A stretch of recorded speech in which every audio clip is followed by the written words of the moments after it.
watching closely. What's the secret, Max? You just gotta find something you love to do and then do it for the rest of your life. I don't want to be a product of my environment. I want my environment to be a product of me.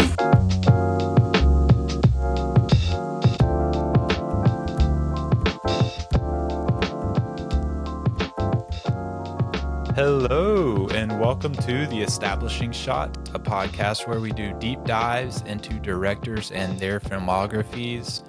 I am your host, Eli Price, here on episode 42 of the podcast. We are in the middle of our early Steven Spielberg series, going through the movies of the 70s and 80s, directed by Spielberg. It's been a fun ride so far. And today will be an interesting discussion, to say the least. But before we get into that discussion on Spielberg's movie 1941, I wanted to introduce our guest today, Zachary Lee. He is a returning guest. He joined me for the Dark Knight Rises episode. That was a really fun discussion. But yeah, Zachary, it's good to have you on again. How are you doing? Well, thanks so much, Eli. It's such a joy to be back. And I love the diversity of films that we're tackling, to go from Dark Knight Rises and now to 1941, so it's great. It really speaks to diversity of what you're choosing to cover and of the directors that you're choosing. So great. Yeah, for sure. Yeah, and it's quite a difference between these two movies. Yeah. I guess the similarity would be the amount of things that explode, maybe. I know. Maybe we missed that part in the Dark Knight Rises production notes where Chris Nolan was like, actually, guys, let's be real. 1941, that's what really inspired me. When you see the bats just blow up the tumblers or whatever, Explosions per capita, I think, is like the inspiration there, maybe. Exactly. Yeah, that's right. You never know. But Zachary is he wears a few hats. He does some freelance writing about films. He does some writing and editing work with Think Christian, which is a faith and pop culture kind of, I guess you would call it like an online publication, I guess. That's a good description. And then, you do some other work too. Why don't you share a little bit about some of your recent work that listeners might be interested in?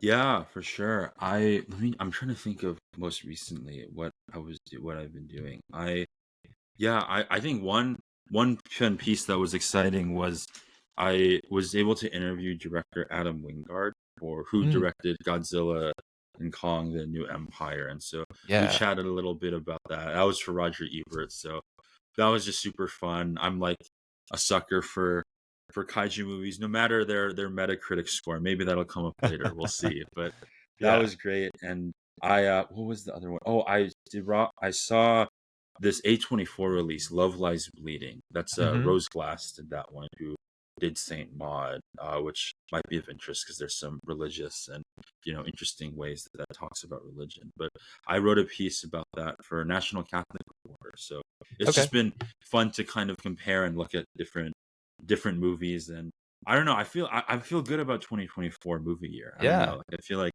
there's a lot of fun, good stuff coming out. So I don't know how you feel about the year, Eli, and if you've been able to catch up on newer releases. I know you're doing all these great retrospectives and directors looks. But, it's been hard this year so far. I've caught a few here and there, but it's been tough to catch these new 2024 movies. There hasn't been like a ton of like big movies that are like, I've got to go like see this. It's a lot of stuff that's like, I'll get to that eventually kind of stuff. I want to see it, but like kind of falls down in priority. It's been a slow start, but it's starting to pick up. Like I was looking at April and May, and I'm like, there's some good stuff coming. Some So good things. Yeah, I yeah. feel like we got our sand movie with Dune. In March we'll get another sand movie. With Hmm. Furiosa in May. Yeah. So that has to just Yeah. be a consistent theme. Throughout Oh throughout yeah, this year, hopefully. for But yeah, sure. Yeah, and by the time this episode comes out, there would I think Civil War would have yep, that's right. released.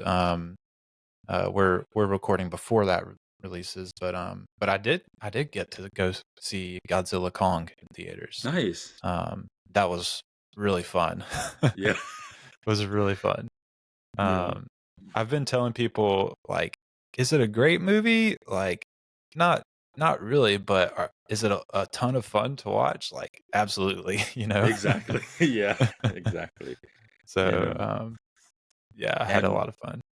and it's funny. I feel like even that movie probably doesn't even have half as many explosions as 1941 does. Probably So not. despite it being Surprisingly, about giant monsters and them right? destroying everything. So if that gives the listeners any teasers for what we're about to discuss later. Yeah, But yeah, yeah, for sure. Yeah, yeah, I'm hoping to get out some kind of for people that kind of support the podcast financially. I'm trying to get some like bonus episodes going where yeah, I'm like reviewing, like doing little 10-minute reviews of new releases. So hopefully that'd be by awesome. the time this comes out, some if you want to hear my take on Godzilla Kong, you can go support the podcast Yes, and hear some of yes, that bonus content. would love But that. yeah, it's really exciting to have you on. Uh I'm always excited to get people that are actually like boots on the ground doing some film criticism, and Hmm. so it's great to have just different perspectives and different minds. Um but yeah, let's transition to Spielberg. Zachary, do Yeah. you remember the first like Spielberg memory, like movies that you saw? Like, do you have any memories of that? Yeah, it's a great question because this might be, I think my first answer might be a bit of a cheat, but I'll Mm, get to expand it out a little more. I think, like, broadly speaking, when we think about like the first movies that Spielberg touched or had an influence on, yeah, it's really funny. Probably not super glamorous. It was, the iconic 2007 Michael Bay directed Transformers, and yeah. which, funnily enough, which like for some reason I remember watching the trailer for that, I think. I mean, Hmm. on with and my dad was very shocked. He's like, "Wait, does that say produced by Steven Spielberg?" And for me, I'm like, I at that point, I haven't my cinephile journey and watching movie. It's like we went and saw that, but at that point, I hadn't even seen, I don't think, a proper Spielberg movie yet. And so Yeah, yeah. it's kind of a funny, like, he was this name, and like Hmm. that element of like already juxtaposition that my dad's like, wait, that's curious that he would put his name on something like this. No diss to Transformers, but I think it Yeah. was just a surprise. And so I'd say that was like my first foray into this is Spielberg. Like, he clearly was willing to put some of his name on this, to Hmm. produce it. I didn't know what producing meant, but it's like that's significant that it's there. And then probably, I think I'm just trying to take a look at what I watched. I think Jurassic Park was the one that I caught, I remember. And so Yeah.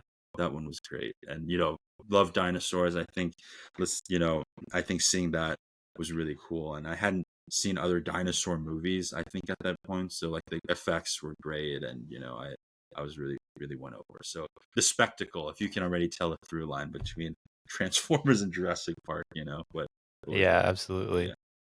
Yeah, that's really cool. Jurassic Park was an early one for me. I think and E.T. probably was an early one. It's hard to remember. I remember the Goonies going by Yeah. like produced by Spielberg. The Goonies was a big one for me. Back to the Future too. Um, Oh, okay. That's cool. yeah, Back to the Future was which there's a connection point there because you got the Zemeckis Yep. Yep. partnership and Bob Gale, Zemeckis and Bob Gale, the two Yep. Bobs, The two Bobs. Yep. um, as Spielberg referred to them in the making of documentary for this movie. That's right. Um, yeah, so was this your first time watching 1941? Because it was for me. Yeah, it was. No, and it was funny. I remember, Eli, when you were like, yeah, just a sorry in advance if you haven't seen it about what it was. But yeah, no, it was. I'm honestly like, there's a lot, I'll admit, of Spielberg's I still haven't seen. Like you Yeah, mentioned same. E.T. Eli, and like E.T. is one of those like, oh my goodness, like I can't believe I haven't seen that yet, you know? So it's like, I think it would, if I didn't even hear about it. So when the topic was suggested, I was like, oh, like at least I'm slowly building out the filmography. Although the Hmm. fact that I've now seen 1941 before, you know, E.T. or Yeah. First Encounters, I'm like, or Close Encounters, I'm like, what does that say? Am I is that good? Is that bad? Who knows It means what it that means you're means? starting at the bottom and it's only up from here. That's right. Those will just be even more of masterpieces, you Yeah. know, than I have. So Yes. yeah, Yeah, for exactly. sure. Yeah, this was my first time seeing 1941, and there's a reason it's not like on people's list of, oh, I've got to get to this movie Hmm. eventually, I think. But yeah, we'll get into that sort of Exactly. talk at some point. But let's kind of start at the beginning, Yeah. which starts with the two Bobs. That would be Robert Zemeckis and Bob Gale, meeting at USC Film School. They met there. Zemeckis got connected with Spielberg because at a screening for Sugarland Express, which was Spielberg's first like theatrical release. Um, Zemeckis was there. It was like for the university, I think, and he like rushed up to Spielberg at the end of the screening and gave him a copy of a short film he had done. And Spielberg watched it and was like impressed by some of the visuals, and it was kind of like some dark comedy, and he liked that, and so um, yeah, there was kind of like an early connection there. And so as soon as the two Bobs graduated, which I'm, by the way, side note, I'm really happy that I get to say the two Bobs a lot in this Yeah, episode. exactly. Uh, but yeah, the two Bobs go and contact John Milius, Mhm. um, who probably most notably wrote the screenplay for Apocalypse Now. Ah, okay. Um, and so that's kind of, I would say that's Milius's kind of claim to fame. He wrote some other really good screenplays too, but that's That's right. definitely like the most recognizable of all of them. But yeah, they contacted him. They're like, "Hey, we have some projects that we are interested in doing." Milius had gone to USC, so that was kind of the connection they had with him being an alumni and them fresh out of school. So they gave him like this idea about this. It was like a vampire horror comedy, Mhm. and like he was like, "Not for me," and and then they gave him a second project called Tank, which was set in World War II. And Milius was more attracted to that one. He had reservations, but he was like, "Hey, like, do you have anything else like along these lines?" Mhm. And so that's when the first screenplay was presented to him, that turned into 1941. Um, and so Milius, he likes the script. He actually like renames it. I don't know what, I never heard what the original name they had for it was. Maybe it was just untitled, but he gave Mhm. it the name "The Night the Japs Attacked," Mhm. which is probably a problematic name in and of itself. Itself, yeah, Um, it's 100%. Yeah. yeah. But yeah, he liked it. He goes and takes it to MGM, who he had a contract with at the time, and they don't really go for it. So they can't move forward with it. Um, but Milius does also like introduce it to Steven Spielberg. Milius and Spielberg were pretty good friends, and I think they actually like shot skeet at a shooting club together, which is something like you don't hear a lot about Spielberg these days, but apparently he was like super into like shooting clubs and had a big gun collection and stuff. Mhm. um but uh but yeah, so they're at the shooting club, and Milius tells them about this script, and um, so Spielberg kind of is interested, and Milius is interested. They eventually do get kind of a go ahead on it from I think Columbia Pictures is who Milius transitions to. And so they get the go ahead from Columbia, and so they start kind of writing.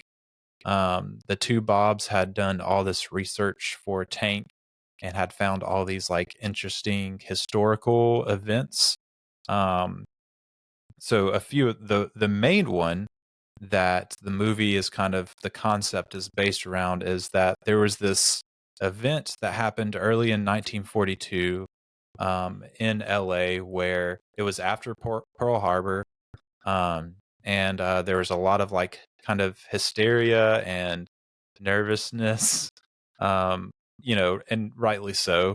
And so there was someone who had thought they had seen a Japanese fighter plane flying over LA, and so they like blacked out the city for 6 hours, and people were like shooting into the sky at apparently nothing.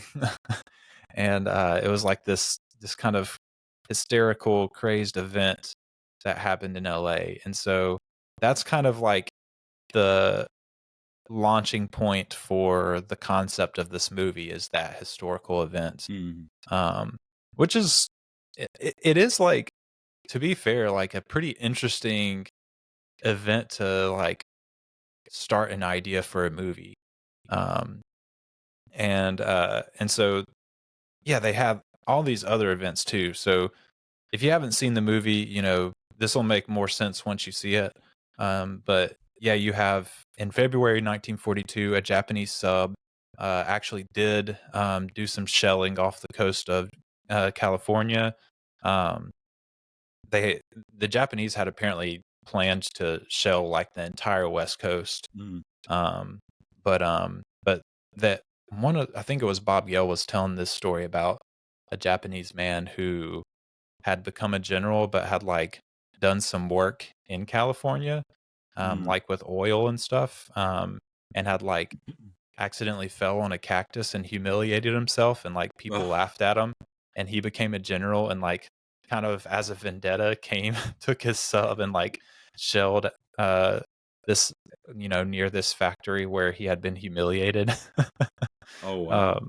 So I'm taking this is like, I guess there's truth to that. Like he said it in the making of documentary that he had read this story, so I assume it's true.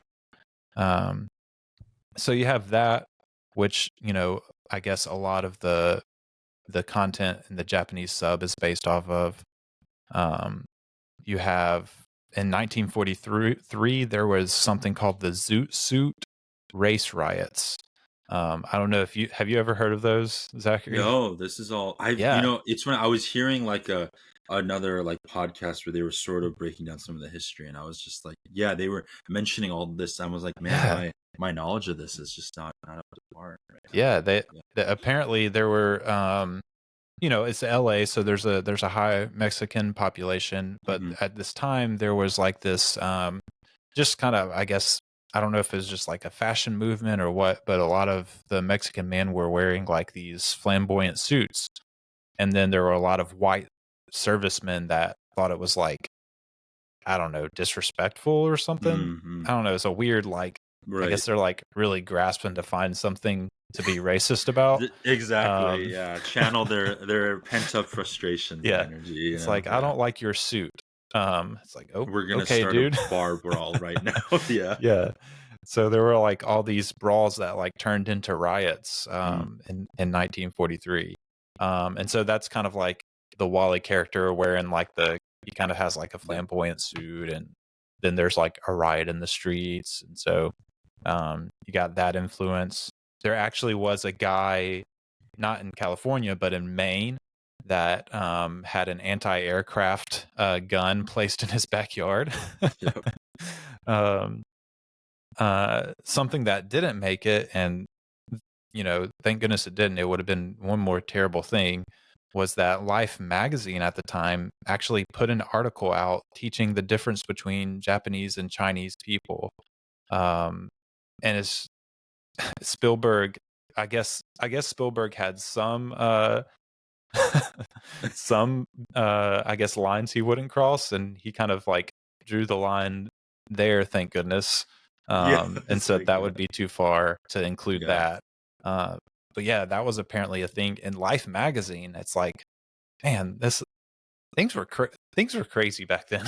Yeah, exactly.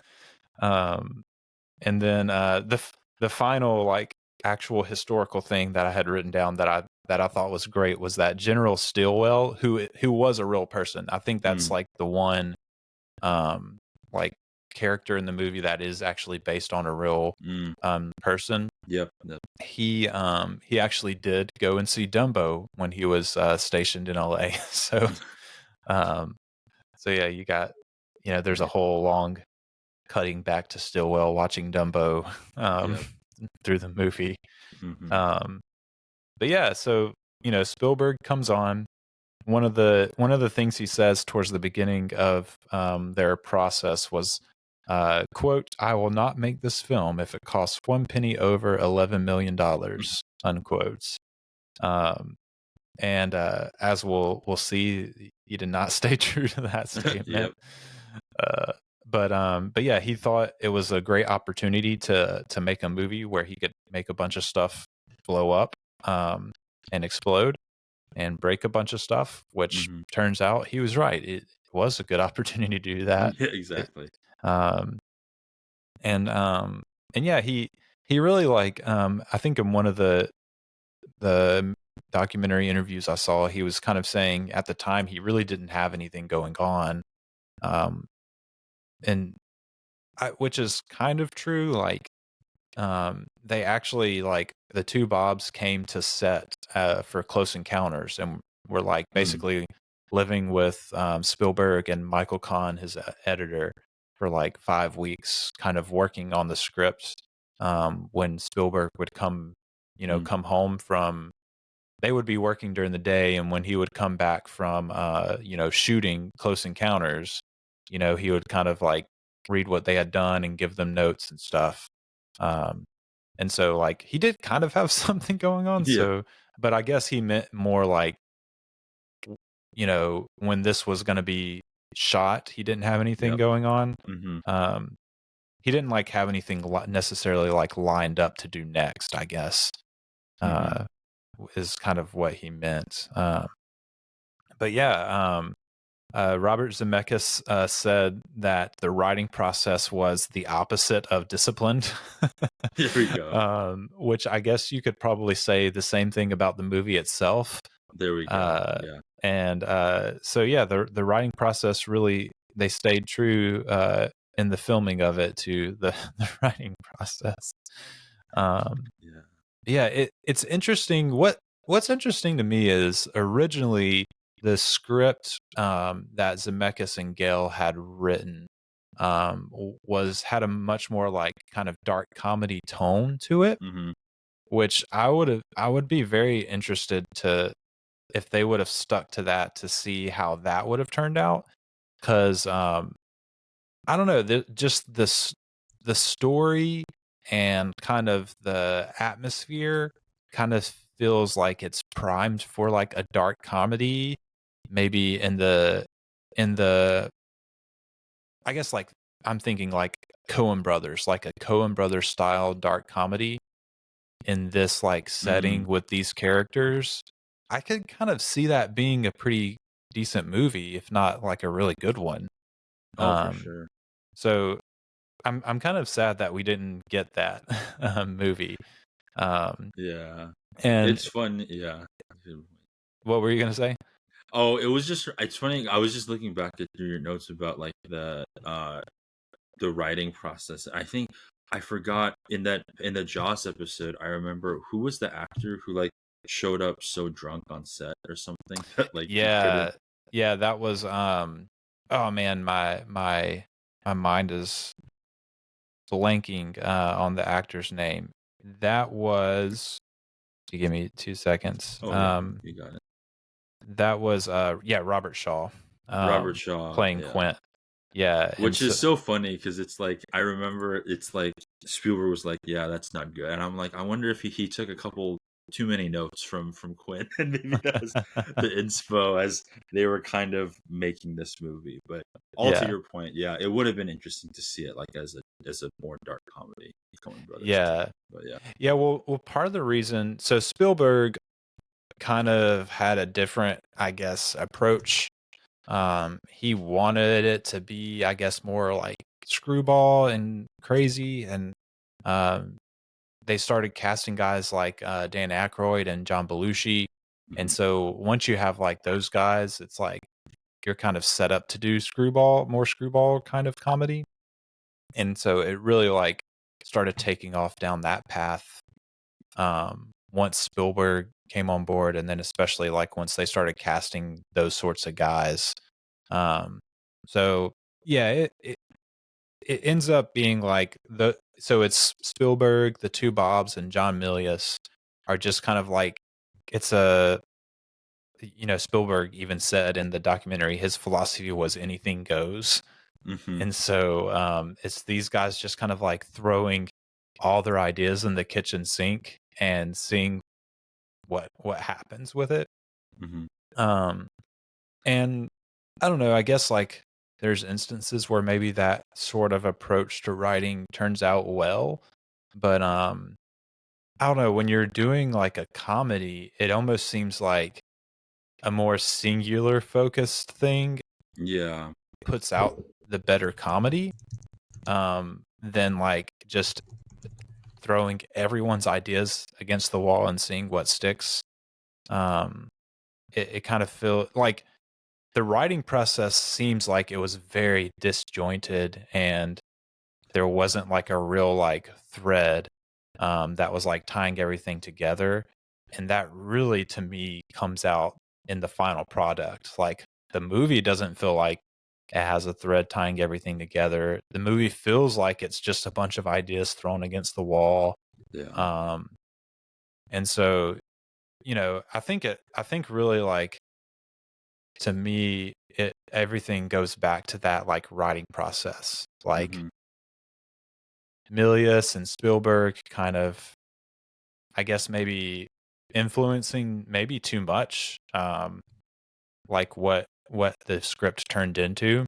yeah, Um, and then like two, probably just you need like you need a more unified front. I would think when you're writing than like I don't know. They just seemed like they didn't all have the same goal with where they were yeah, headed with the movie, right, which is yeah, unfortunate, but they were also like pretty young. Like yeah, Spielberg at this time. So this came out in 79. They were probably like writing it in like 77, 78. hmm So Spielberg would have been in his early 30s. So still fairly young. Um, hmm he had a lot of experience on his hands at that point, but right, still young. And then, the two Bobs are basically like fresh out of college. hmm Um, so, they're young. When you're that young and you're working with Spielberg, it's kind of like, yes, sir, Mr. Spielberg, you know, I mean, what are you going to do if Spielberg wants you to exactly, do this with the script? And he's directing. It's kind of like, okay, yeah, I guess we're doing that with the script now. yeah. Um, Yeah. but It's interesting too to think because it's like I think what you were saying, Eli, about this writing. I mean, when you think about like they're pulling all these historical events, like that's really what it was like. It's like, mhm, well, there's not even a story. It's just like yeah, here are things that disjoint that happened as a result of this communal fear of maybe the mhm, Japanese might attack again. And it's like let's just make a vibes movie and like just talk about it's almost like they wanted to recreate each of these like crazier than real life scenarios and they're like, oh wait, we actually have to make a movie and like right, find some haphazard way to like why does the blacking out of a city somehow connect with the race riots and yeah, it's just like making it work and yeah, I yeah, it just felt like they're like wanted to recreate these like admittedly like really interesting moments of history but it's like mhm, but not a like documentary. It's like in a screwball comedy form, which is like, it's maybe like focusing on one of those things might have been better. But they were like, oh, all of these ideas might be funny. Let's try to do all of them. hmm And I think that's maybe another way they went wrong, Yeah, like just trying to do too much. too much. Yeah. Yeah. I think also there's that element of, I think at this point, what this would have been Spielberg's third movie. And like when you do like a Jaws Close Encounters thing back to back, Yeah. it's like This would be you 4. Sorry. oh, this would be 4. Oh, is Yeah. that right? Yeah, 4. Mhm. So it'd be 4. That's right. Yeah. I always I'm going off of the wrong list here. Thanks for that patch. But it's just like it would be 4, and it's just like after you've done certain movies, it's like you're kind of like the it director. So I wonder if some of that, like you were saying, young, you're like the hotshot director. Yep. It's like I'm untouchable, and then it's like, oh, we'll test that theory Yeah. to its breaking point, and we'll see what happens. Right. Yeah, and it's it probably was because I mean at this time too, like Spielberg is he's got a relationship with Amy Irving, who he had met on the set of Close Encounters. And if you read anything about that relationship, it was very much like she was like her frustration was he like didn't spend an appropriate amount of time like with her. It was just like he was just working nonstop on his movies. He was, which I guess, makes sense for a guy like him that's just like in love with filmmaking. But he was just in a point where it's like work, work, work. Like I'm going to make as many films as I can. And, you build up from like Duel, which was his TV movie That's that was right. really Yep. successful. But then like as far as theatrical releases, Sugarland Express did really well. Then you have Jaws, like the first ever summer blockbuster, made the most money ever at that point. And then like you follow it up with Close Encounters, which was a big hit. And yeah, it like you said, it's kind of like, well, I guess like whatever I put my hands to is going to be great. And so I think this kind of comedy would be really fun to watch. So it's just interesting like how that can happen to even like the very best directors. 100%. And also like interesting to see how other directors might avoid that too, kind of like seeing that happen to other directors and trying to avoid it for themselves. Like just like I'm thinking of like, I covered Christopher Nolan's filmography, and he doesn't really have a movie that's like a huge flop like this. It's pretty like he has some that like are more loved than others, but like he doesn't have anything where like all the critics were like, this is the worst thing ever. Right. Exactly. And so, and like none of them are really commercial failures. Which we'll get to that with this one. It wasn't, you couldn't call it a commercial failure, but definitely like pretty maligned from I think critics, I think audiences weren't too big on it either. But yeah, there were, like I said, things Spielberg said was too far. The Life magazine thing. Originally, this is we'll get into this a little bit more later. Originally, Betty, they had Betty like losing her virginity to Stretch like under a truck, like while the tank rumbled by, and it's just kind of like, just kind of Spielberg was like, no, too far. It's like, okay, right. But yeah, he did. And then the idea to start the movie with the parody of Jaws was actually Spielberg's idea. Yeah. And I think it starts off like, I think that with that beginning, it's kind of like, oh, I see what he's doing here. It kind of like he's kind of making fun of his own movie, but then like it quickly takes a left turn, and it's like, oh, it's this kind of movie.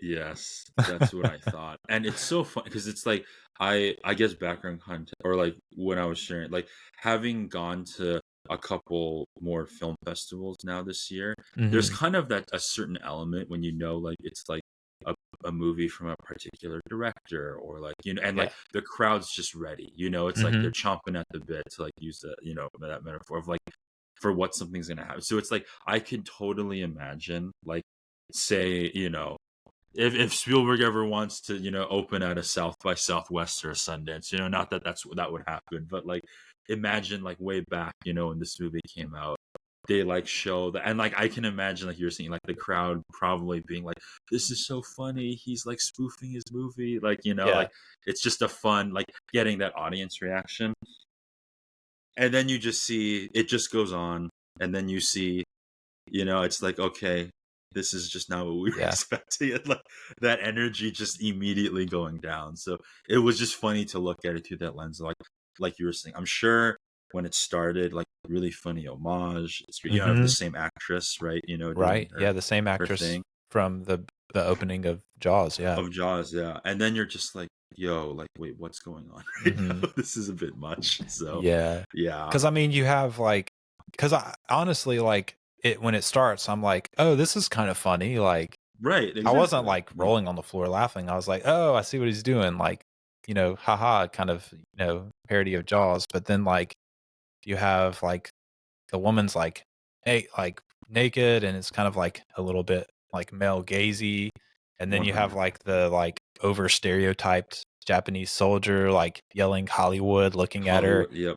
Hmm. and it's just kind of like, oh, okay, like Yep, I yeah. see, like right off the bat, like as soon as it takes that turn, you're like, oh, this is why this movie is maligned, if it's gonna You're be like, if it's gonna be this the whole time. we're in um for a rough watch for sure. yeah, Yeah. No, that makes sense. yeah, but yeah, let's talk a little bit about the crew.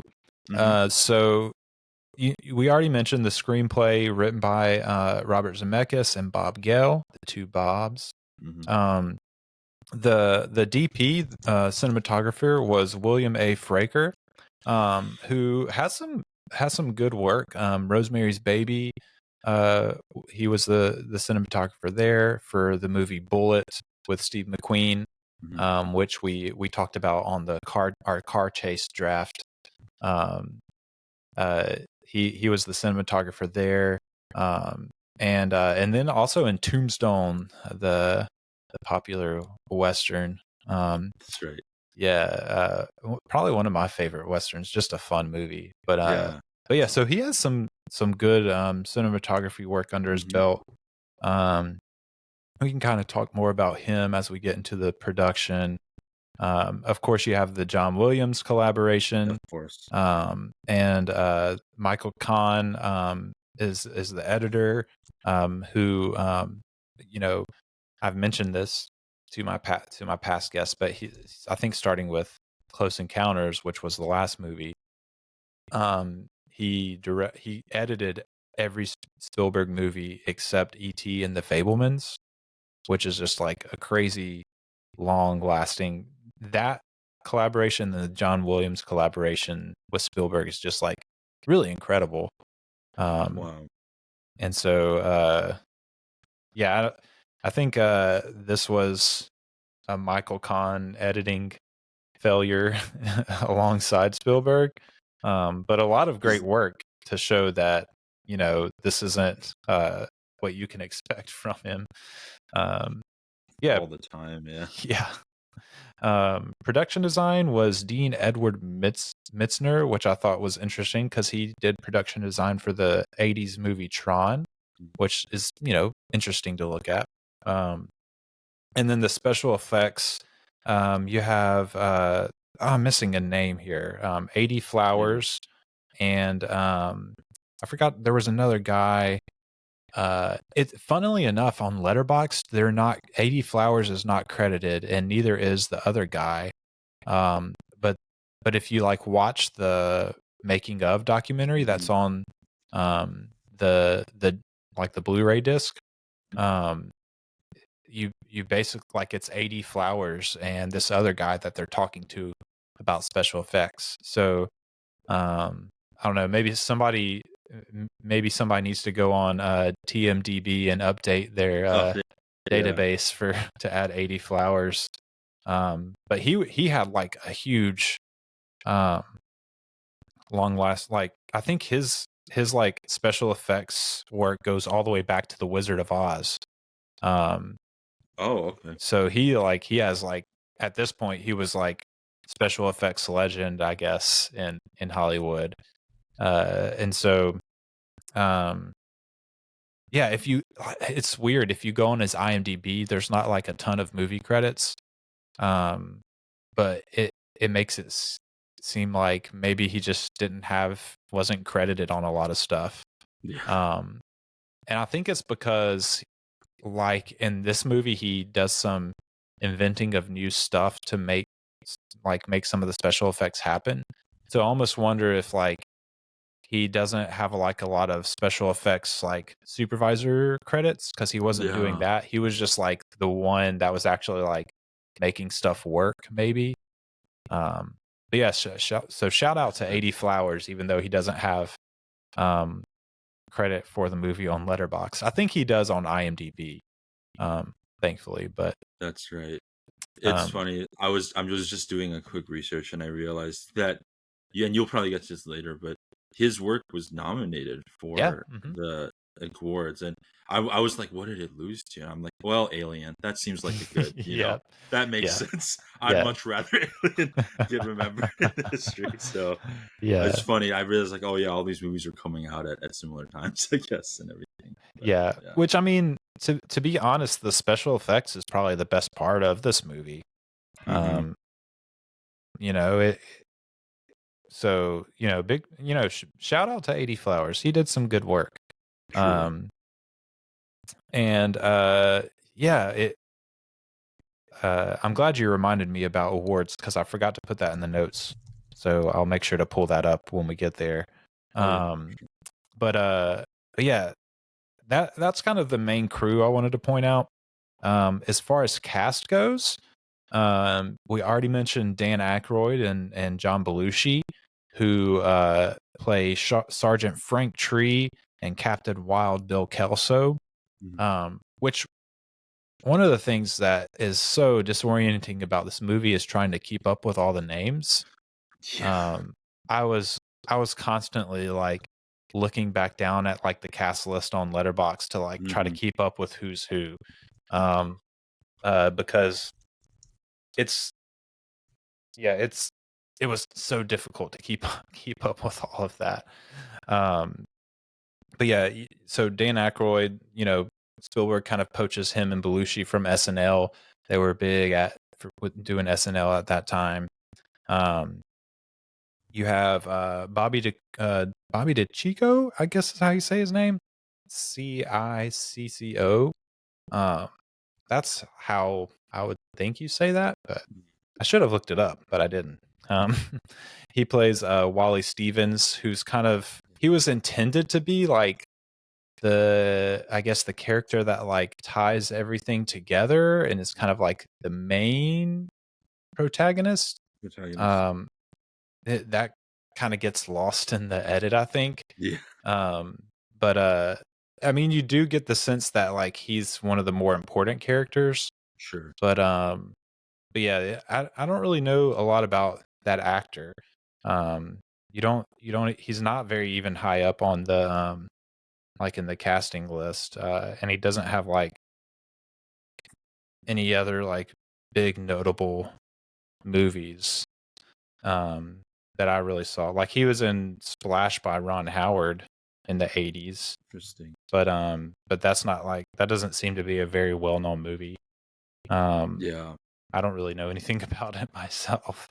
I know. I'm like doing a quick look and I'm just like, this is all. Yeah. That's tough. Yeah, but he was fine in the movie. Diane Kay as Betty, you know, basically, I don't know if like she read her script and like all the highlighted parts were just like scream and run, but that's basically all they had her do in the movie. which is unfortunate. Yeah, or like dance, Yeah, but like, minorly dance. You're like also escaping yeah, because, I don't, yeah, it's an interesting character. yeah. Ned Beatty is in it. By the way, as we read through this, you're gonna be like, "Wow, that person too! Wow, that person too!" Yeah, Mhm. it's a huge cast list. Ned Beatty Yeah. plays Diane Kaye's character Betty's dad. There's kind of like a little family, the Douglases. He plays Ward Douglas, which is the dad character. Um, you have yeah, he's also the one that the anti-aircraft gun gets put in his yard. Yep.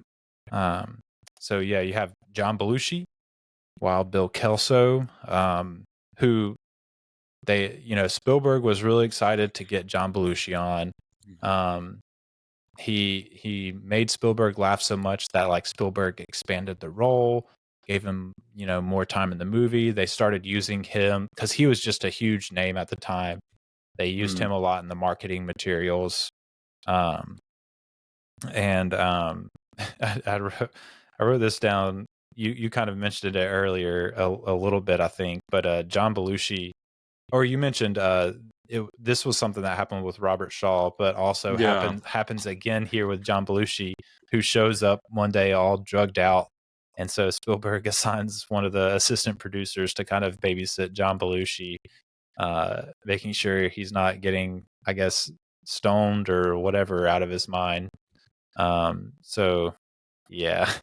Yeah, it's just so funny. Like when you're talking about like, with Spielberg, how like there's certain level for talent where you're like, there's not really much you can push back against. It's just like, just work it, make it work, And I just find with him, they're like, it's not that we're gonna say you can't drink or you can't do drugs. It's just like, make sure you only do the amount that won't impede a Yeah. good performance. You know what I mean? And I'm like, it's just weird to think about like, oh wow, like even just dealing with these personalities on the film set and everything, like it's just what's changed in some ways and what's it's all kind of there still. But Yeah. And his character too, like he made him more prominent in the movie, but his character doesn't really like do a whole lot, and like I didn't find that character funny at all. He just kind of like grunts and throws stuff a lot. Which maybe was like people were into that in the late 70s, but I just and maybe like in a different context it would have been funny, but like there's a lot of like short sequences where he's just like in his plane alone, kind of like looking at a map and grunting, and I'm just like, I don't really get like how this is so funny, but or he's just like like spitting out his drink, or just like it's very like vulgar and crass, and I'm just like, this is an interesting like character to make one of the leads or like one of the narratives that we're kind of following, so but alas, this is what we got. It's John Belushi in the late 70s. So Robert Stack was cast as the one like character that was supposed to be based on a real character, Major General Joseph W. Stilwell. So I think Stilwell was a general who was assigned with kind of monitoring the West Coast after Pearl Harbor, just like being prepared for any attacks that might come on the West Coast. So they wanted him in the movie. Spielberg originally wanted John Wayne really bad. He had met John Wayne at a tribute to Joan Crawford, and they kind of hit it off and would like call each other and stuff, which is kind of cool. And Spielberg was like, hey, I have this General Stilwell, and Wayne was like, oh yeah, I love that like General Stilwell, send me the script. And John Wayne was like horrified by the script. He told Spielberg that it was anti-American and that he highly recommended that he didn't make this movie. Wow. And Spielberg, just kind of, he was just kind of like, well, I'm gonna make it, but he also wanted offered it to Charlton Heston, who felt similarly to John Wayne. But then he connected with Stack, Robert Stack, who Yep. apparently frequented the same gun club as him and Milius. Okay. Yeah, I guess that's how they kind of met him. And Stack takes the part, and Spielberg thought Stack was like one of those really good humorists that kind of just plays well, like playing a straight character while like chaos is going on around him. Yeah. And I think that's true. I think out of all the performances, Robert Stack's is probably like the one that feels the most humorous to me. And he even like is in that more of that dark comedy kind of vein throughout the movie, that playing it straight, while there's like just madness going on all around you, is kind of like has a dark comedy feel to it. I don't know. What did you think about Stack as General Stilwell? No, it was. I was just looking at a note here because I was wanting to double check the transcript because I made a note where I forget the character. I think you will probably get to him later, but it's when the Japanese soldiers capture that one character, and like I remember the character, like was basically saying like, "Oh, you want to go to Hollywood? You want to defame or do something to John Wayne's?" I don't know, and it's just like when you mentioned John Wayne, I was like, "Oh, I wonder if like that's Spielberg trying to like keep him in, the film, or be like, yeah, I know you think this is anti-American, but like we gave you a shout out in the movie, or something like that." Right? No, Stack was great. It's like it reminds me a lot. Well, we might get to this later when we talk about influences, but there's so much like I know Spielberg and Kubrick, had a professional relation, and there's a lots of like, I don't know, Doctor Strangelove elements here that I was kind of picking up on. I don't know, that I thought was interesting. So Stack kind of reminded me in some ways of the way I think it was the president or whoever in the Doctor Strangelove. Yeah. Like, kind of like, everything's completely bonkers and crazy. We got, tanks through the streets, dog fights in the sky. And I just want to watch Dumbo, man. That's something that's really what I want to do. So he was great. He captures that really well. But I didn't. It's interesting to think about the other people who could have played the role too. Yeah. Well, it's funny because there's actually a character that is like that Spielberg did cast, kind of wanting to either like parody or do some like homage to Dr. Strangelove, which was Slim Pickens. Who played Hollis P. Wood. Yep. And so Spielberg. That's right. Yep. That's the guy. Yep. That's which right. I pulled it up just to make sure, but he plays in Dr. Strangelove. He plays Major King Kong. That's so funny. Yeah, really funny. Slim Pickens plays Hollis Wood, which the idea for that name was suggested by Brian De Palma, who was friends with Spielberg. He was like, "Oh, they're wanting to go to Hollywood. Why don't you have a character named Hollis Wood, and then you can like do like a whole Who's on First routine, which is ends up in the movie where he's like, "Where's Hollywood?" He's like, "I'm right here." That's right. Oh, that's funny. Yeah. And he actually was originally not even having any speaking lines. Spielberg just wanted him to kind of pay homage to Strangelove, but then they kind of do some rewriting and expand that role a bit, and end up having him sitting on the toilet as Christopher Lee's character's like shouting at him, and yep. Like it's one of those things where like I want to know what set was like, I mean, just like seeing like all these bodies that are there, and I know you'll get to Kurosawa's favorite actor later, but it's just like what directing those like that cramps, I don't know, it's just like I don't know, it just seems insane, like you said, it like carries the ambiance of the energy that was put into it. And I mean, like I said, Christopher Lee is playing the German character, the one German in the movie, Captain Wolfgang von Kleinschmidt, which is something. of course, you've got to cast the British actor to play the European character. Of course. And so that makes sense. Kind of standard practice in those days. Still, I feel like it still is sometimes. But yeah, like you said, he's on the submarine, the Japanese submarine with Commander Akiro Mitamura, who is played by Toshiro Mifune. That's right. Who Mifune is like, he was a very like go-to actor for Akira Kurosawa in his movies. I'm trying to pull up his IMDb, but yeah, I mean,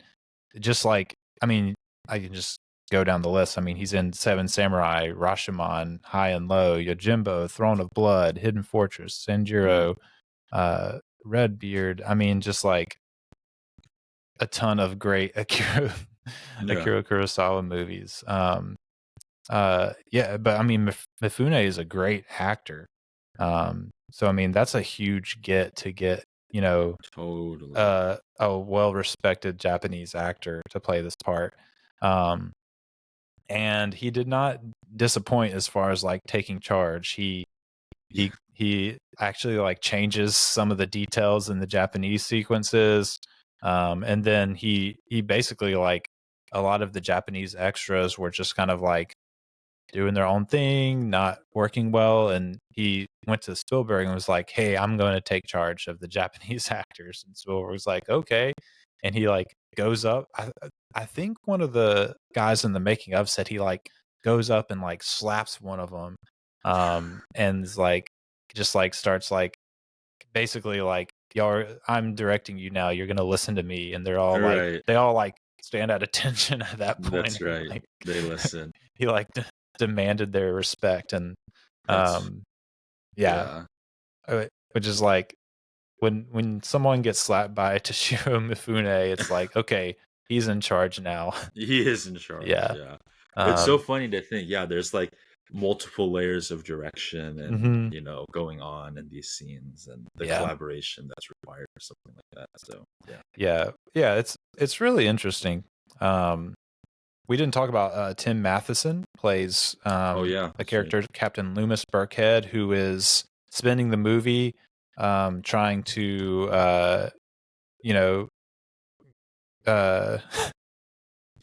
oh, this guy. See, this is one where I'm like looking at the names. Yeah, he's he's trying to have sex with Nancy Allen's character Donna Stratton, who her thing is she can really only be turned on when they're in the air, I guess, in an airplane. Like, which again, this is something like we'll talk about later, but like all these characters are like one note characters. It's like, this is this character's thing. Nancy Allen's character, she can only have sex if they're up in the air in an airplane. It's just very, yeah. I was like, because seeing that, I'm like, was it David Cronenberg or something, who like his movie where it's about like car crashes or something like that, and people they get aroused when there's like I don't know, car crashes or something like that. I think is that Crash? Crash, yeah, that's right. Sorry, yeah, Crash. So it's just like, so I mean, obviously, like they're separated by time, a lot of the time, but it's just like funny. I don't even know if there's even a connection there, but I'm just like, it's like I have all these other movies in my head as I'm watching this, and I'm like, oh, it's making me think of this, or it's making me think of that. Yeah, that's cool. I haven't seen that movie, and I had forgot that was like part of the concept of that. But yeah, I haven't seen. I don't. I'm like, maybe we've gotten enough getting aroused through being on a different vehicle for today in terms of films, I think. Yeah, but, I mean, it's pretty wild. But yeah, so I didn't mention that. So the Bobby DeCicco's character Wally and Diane Kaye's character Betty are kind of like have a like boyfriend girlfriend thing going on. But then you have the introduction of Treat Williams, who apparently was a pretty like good actor at the time, who plays Corporal Chuck Stretch Satarsky. And talking about like their characters' one notes, Stretch actually gets two. I think one is he hates eggs, and two is he's a rapist. So there's that character. That's all you need to know. You know, for his character, he hates eggs, and he's basically a rapist for all intents and purposes. And I just don't get it. Like everything that he does, because he's trying to steal the Betty character from Wally, the whole movie. But like, I mean, it's just, I mean, for all intents and purposes, like he's raping her and sexually molesting her, and it's just like, this is not funny. And it's just, and that's where we get to the tone where it's like, you know, it's one of the main ways this is happening, you know, it's like there's this giant, you know, it's like set in this dance sequence, which like on theory should be fun, and like there is some fun choreography, but when you step back, you're like, at the end of the day, it's like you have this character who's trying to force himself, you know, and then like it just makes the whole thing like, I'm like, I want to enjoy this fun, well choreographed, like where there's like all these extras and they're doing whatever, and you're just like, what? Who did not say no to that, or like who approved it? Like, what's going on with this? So, it was, and it's one of those things where it's like, you know, that happens in movies, like men forcing themselves on women's happens in movies, and it can even happen like in a kind of parody way where like maybe there's some dark humor going on, or there's some like, but this is like played as just straight screwball comedy, and it just doesn't work in that tone, like you were saying. It comes off as kind of gross. Like really, like every time those two characters were like, he was like going after her, I was like, this is just gross. I don't like. I don't. You know, if you're laughing at this, if you're a person that laughs at this, like, I'm calling you out. You're gross. Like, if you think that's funny, you know. And it's it's like what you're saying with like the tone, where you're just like, what, like how, like if this was dark humor, like if it was played differently, you know, the overall tone. But it's like when you start, it's like you start the movie, you have, you know, this woman in a state of undress, and it's like very male gaze, you know, it's like that set the tone, and then it just like kind of, you know what I mean? It's like at every turn when you could do something different, there's this point of like, we'll actually just keep that same energy throughout, and I'm like, ooh, so it's there. It was rough. Just I'll rattle through the rest of these cast. Lorraine Gary, a big actress, plays Joan Douglas, the mom character of the little family I was mentioning. There's a little brother too. Kind of they don't really like come much into play in the movie, but yeah, you also have the pair of Murray Hamilton playing Claude Crewman and Eddie Deason playing Herbie Kaczynski. As the two guys sitting in the Ferris wheel, you know, kind of doing some patrol of the coast. Murray Hamilton, he's kind of like I guess another homage actor to Jaws. He plays the mayor in Jaws. I don't know if you remember that character. So that's another, I guess, like homage character. And then Eddie Deason, kind of plays this like wacky dude that has a ventriloquist dummy. That's right. Which I think I remember in the making of documentary, Spielberg mentioned that Murray Hamilton told him like, "Oh, I'm gonna have no problem playing this part because that guy like gets on my last nerves." Talking about Eddie Deason. So funny. You're like there's not even it's not even acting. It's just you're seeing my live reaction to this. Warren Oates makes an appearance as Colonel Madman Maddox. He's there. He's pretty briefly in the movie. But another you also have like people like John Candy, who's like you see him a few times. He's not in the movie a whole lot. I guess this is kind of before his career really like breaks out. Yeah, Perry Lang, J. Patrick McNamara is in the movie. Got it. Frank McRae plays another one of the tank guys. You know, him and John Candy and Dan Aykroyd, they're all these guys like rolling around in a tank. Yeah. It's like what you were saying before too. Like, there's so many. Like, even when you're naming, I'm just like, what role are they playing exactly again in this? So Joe Flaherty plays this like nightclub owner where they have like the jitterbug contest. I can't even remember his name. It's like I don't even remember. It just doesn't even matter. That's the thing. Yeah. And then Patty LaPone is kind of a woman that's there with him, who I didn't write this down. I wrote her name down because I'm pretty sure she was like a relative of Spielberg's or something. But there was a lady that's like talking to the Joe Flaherty character that's like a related to Spielberg, and he just like cast her because why not, sort of thing. Yeah. But yeah, just like a huge stacked cast, just like name after name after name, and just like I don't know, like it's too many characters. It's way too many characters. You can't like if you watch this movie in preparation for this episode, like first of all, like I'm sorry, but second of all, like you are totally aware of like how impossible it is to keep track of who's who, where they are, what they're doing. Right.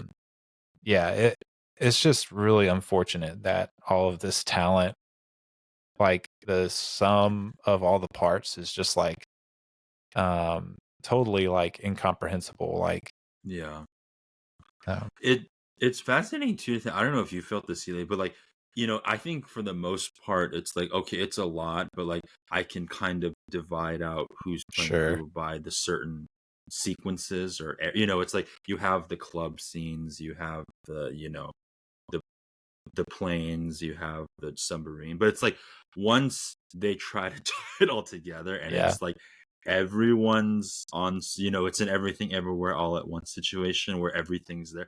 That's kind of when I'm like, any even thread of like I could distinguish who's who or who's playing who, like, just gets lost when, you know, to their credit, they're trying to like make it all make sense. But it's like, once again, a better script could have probably like either cut out some of the characters or really taken better advantage of the talent that they had to make more memorable characters, you know. It's like it's kind of just whiplash, the way it ends up in the edit. You're just like, you're picking up character threads and dropping them like in the middle of something happening and going somewhere else, and it's just impossible to keep track of it all. Hi. Quick reminder that you can be a huge help to the production of this show. If you visit establishingshotpod.com/donate, you'll find out how to join the Establishing Shot family through some giving tiers starting as low as $5 a month. You heard that right, only $5 a month. And not only will you be helping me keep the show going, but you'll also get some perks yourself, like early and ad-free episodes, bonus episodes, access to a Discord server where we can chat it up about the show and movies in general, and more. Might even let you choose a movie for me to review for the show. Check out that link in the show notes to learn more. Back to the show. But yeah, let's talk a little bit about the production, because this is where there are some like interesting things that, like, there was some, I guess, good stuff going on with this movie that I thought was interesting or cool. The production design was actually like not bad, pretty good production design. They did a ton of work with miniatures, recreating Hollywood Boulevard with like cardboard and small cars for the like plane aerial pursuit, which those planes are like miniatures when they're like going through Hollywood Boulevard, which is pretty amazing. Cool. There's Oh, this is something that I wanted to point out. You have the gag with the clothes hanger in this movie where the Christopher Lee's German character like pulls out. Actually, I can't remember if this is in the movie or if it's an outtake. Something that got cut for the final release. But there, at least at one point, he pulls out like the Slim Pickens character is on the toilet, and he pulls out this like thing that looks like nunchucks, kind of. And then it turns out it's like this like weird hanger for his clothes. And Spielberg reuses that in Raiders with the German character there, the German antagonist. But yeah, he said it didn't really get any laughs when people saw it. So he was like, I want to reuse that gag. Right. They built a miniature of the Pierside Fair with the Ferris wheel and everything, and had like the Ferris wheel like crashing into the water is done with a miniature. There's like a miniature of the sub for some sequences. There's just like a ton of miniature work, and it all looks like really good. To be honest, some of that comes from some of the things that Fraker, the DP, did, which is one of the things he did was he used a lot of smoke for texture, and then it kind of masks like the unreal feeling that you can sometimes get from miniatures. Oh yeah, that's right. And then like, for like the Hollywood Boulevard stuff, like he did some perspective shooting to like give illusion of bigger city sort of thing. But yeah, and then like the bigger sets too are just like they're really good sets. Like you have the main big set that's like out in front of the theater, the cinema where the big riot happens, and like it's honestly like a really well made set, I think. It has a lot going on, but like it looks really good, in my opinion at least. But yeah, no, it is really cool. I feel like just like the life, and like that's one of those things. Like I'm just so curious, like what it must have been like to be there and be surrounded with all these, props and sets and everything. Yeah. While it was all going down. Yeah.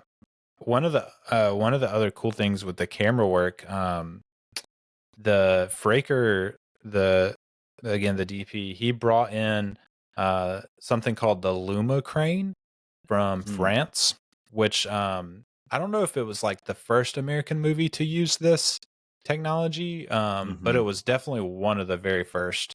But it's basically like this huge like crane that goes up to 50 foot, that allows that, the camera's mounted on the end of it. You have controls, at the base of the crane, I suppose. And you can like swing it around and get 360 shots. You can like move the crane very easily, like in and out of like windows and through stuff. And it ends up like, basically they end up using this as like one of the main cameras for the movie, is mounted on this Luma crane. And so it makes for some like really cool shots, I think. So think about like the shots, like when when he's like firing the anti-aircraft gun at the submarine and he's shooting through the house, and like the camera's like kind of going through the holes in the walls, like that was done like with the Luma crane. Fascinating. And then you have like shots like in the Jitterbug contest where you get that really, really actually like really good 360 shot, kind of where the camera's kind of like floating up above everyone as they're dancing around them. The Luma crane made that sort of shot possible. And so I think that's like a really cool thing about this movie. I guess like trying to find some silver lining to it is like getting a new like technology into Hollywood, and getting some cool different shots that haven't been able to be captured in that way before. So yeah, I thought that was really cool. Did you pull up a picture of it? Yeah, I Luma was trying crane? to like find it right here Like get because I some feel like context. Yeah, I had to look up a exactly. picture of it too. If you're listening, pull up Google and just search. I think is it This is crazy. is it Yeah, that's still LOUMA or is it LOOMA? LOUMA. Yeah, Yeah, just look up Luma crane, and it'll pop up some pictures of it. It's really cool. It's a really cool like technology, which I assume like they're still using that sort of, if not that exact kind of crane, probably similar cranes to it in movies today. Um, I would assume. I mean, it feels like something that's still very practical to use. yeah. For certain shots that you want to capture. And I didn't realize. I think was it Jean-Marie Levallois, the French. I think he was the pioneer for. I was just reading here. I think he Okay. passed away. Oh yeah. And like at 70, I think it was in 2022. So Gotcha. not Yeah, too long pretty ago, recently. but it's like his Yeah. name's forever tied with with this film, with making it happen. So that's one of those guys that like probably was in like the in memoriam at the Oscars that 100%, like you would never recognize, but like made this huge innovation that like 100%. Yeah, really cool. I wish they would do the in memoriam a little bit differently for the Oscars for the telecast, but I do like appreciate that they like show all the names, even like the ones that people don't really know, because they like a lot of those people are doing like really important stuff that like you just would never know about unless you looked it up like for something like this. Yeah. But yeah. So Luma crane was a cool thing. They did one of the things I thought for as far as like the camera work, which is something that like is probably like it seems like a very Spielberg idea, is there was this outtake which you can see in the making of documentary, and I think also like in the deleted scenes on the DVD or Blu-ray, but it's during the jitterbug dance kind of where Stretch is chasing Wally around, and there's a part where Wally like jumps off the stage and onto a long table, and he like kind of tap dances down the table. Well, that's like an actual dancer that they had, because you can only like see like his knees down kind of, and so they have like an actual dancer like tap dance down the table, but Spielberg didn't want to cut away, but he wanted the Chico to drop down as Wally off the end of the table, and so they had the Chico like sitting up on this thing up above the frame of the camera, and so the stand-in that was doing the tap dancing like jumps up out of the frame, and then the Chico like drops down back into frame as Wally to kind of, so that they didn't have to cut. And I was like, oh, that's a really cool like Spielberg idea that we didn't get to see because it didn't make the final cut of the movie. Yeah. Maybe you can look that up on YouTube if you're interested. If you're listening and interested in seeing that. I guess you would maybe look up like 1941 Spielberg outtakes or deleted scenes or something. Yeah. Or you can just get I wouldn't recommend buying the disc like I did. I try to like buy all the Blu-rays for the series I cover. I would just recommend maybe checking it out at the library. And don't use your money on it. It was pretty cheap on Amazon. So I am happy about that. Right. Yeah. Well, I'm curious. Did you get the director's cut by chance? So the director's cut was on the disc. I did not watch it though. Okay. I try to watch the theatrical version. And I don't know if I could have taken another 20 minutes. I'm like, dang. I'm like allegedly it makes it better. I'm like, is it gonna redeem all the things we just talked about? It better be like a messianic 20 minutes there. I don't know what's going on. But 20 minutes is not gonna fix fix the huge problems with this movie. I know. It becomes all of a sudden more like politically correct. It's Yeah. like, whoa, okay, you know. I'm like, okay. The last 20 minutes, they're like, we were just kidding. No, we didn't mean anything that we said in the first 2 hours of the movie. Exactly. We're not misogynistic, truly. Don't take us at this. Yeah. Yeah. So the special effects were another like Mhm. really cool thing about the movie. Spielberg loved working with A.D. Flowers, who we mentioned earlier. And there's a ton of cool special effects stuff. They do like so there's the scene where Tim Matheson and Nancy Allen's characters are in the plane, and she's doing like spins, and they're like spinning around, and Matheson's character is like going up and down in the plane as it's spinning. They did like a Fred Astaire and Swing Time style thing where they had like the little plane like set spinning, I guess like on a big gimbal or something.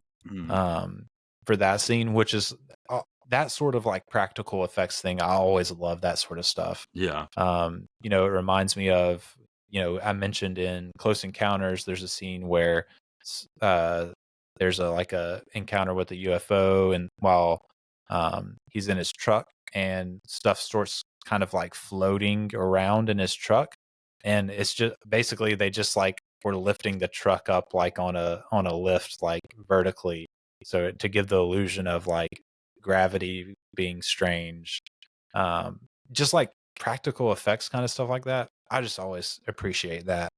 100%. Yeah. And I already mentioned the miniatures of the planes. So like that was one thing that Flowers like kind of innovated. Typically like stuff like that was shot with like the planes attached to like these wires and stuff. But Spielberg really wanted the planes to be doing like those rolls. The plane kind of spinning around as it goes down Hollywood Boulevard. So A.D. Flowers like rigged up this new kind of wiring technique where he could have the planes like spin as they flew down Hollywood Boulevard. So that's a cool like little probably underappreciated innovation. Today it would just be CGI'd, no problem. But right. But yeah, I think the miniature work looks really good in this movie. So you have the Captain Belushi's character Kelso, his plane with the like teeth, the teeth or whatever on the nose. Yeah. It crashes in the middle of Hollywood Boulevard. They built this like huge ramp that basically like it looked like it was probably like 50 feet long, and they launched the plane off of it with some sort of like, I don't know, pulley launch system sort of thing. Maybe even like similar to what they use on like aircraft carriers to like give planes momentum to take off. But yeah, they launched it off of this ramp to have it like crash into the street. So another great like practical effects. They had to do it in 2 shoots though. They had to like the first shoot, something went wrong, and so they had to like reset up everything and try again the next day. Gosh, that's tough. Yeah. One thing that didn't make the movie was something that when Spielberg at one point brought in Chuck Jones, who, if you don't recognize that name, just Looney Tunes. He's the Looney Tunes guy. And so he wanted that kind of Looney Tunes quality some in the movie. And so Chuck Jones was like, he kind of did some, I guess you would say, advising or whatever for the movie. And he suggested that like a torpedo makes it onto the streets of Hollywood and is like chasing around people. And Spielberg wanted to do that. But just like, they did do some tests with a torpedo on some tracks that they built. But then Spielberg was like, oh, I want it chasing a motorcycle, and then a truck passes by and all this. And they're like, okay, like what you want to do with it, like it's impossible. Like we can't, like the torpedo's on tracks. Like we can't have stuff going in and out of the tracks. Like it won't work. So so that doesn't end up making it. But yeah, Flowers at one point in the documentary, it was like making special effects for miniatures is like a nightmare because you're trying to make explosions look to scale. So how do you make like Oh, a miniature explosion? And I was like, oh, that's a good point. I never like thought about that before, but yeah, right. you've got to like scale the explosions down to the right size too. Um, That's crazy. yeah. And so they made it work. Spielberg had this idea to use like some air cannons and flash bulbs. So they had like these little air cannons that would like spit up, debris and glitter and whatnot. And then they would simultaneously have these like flash bulbs of like orange and blue or whatever kind of go off to give like the explosion effect. And I think it works pretty well.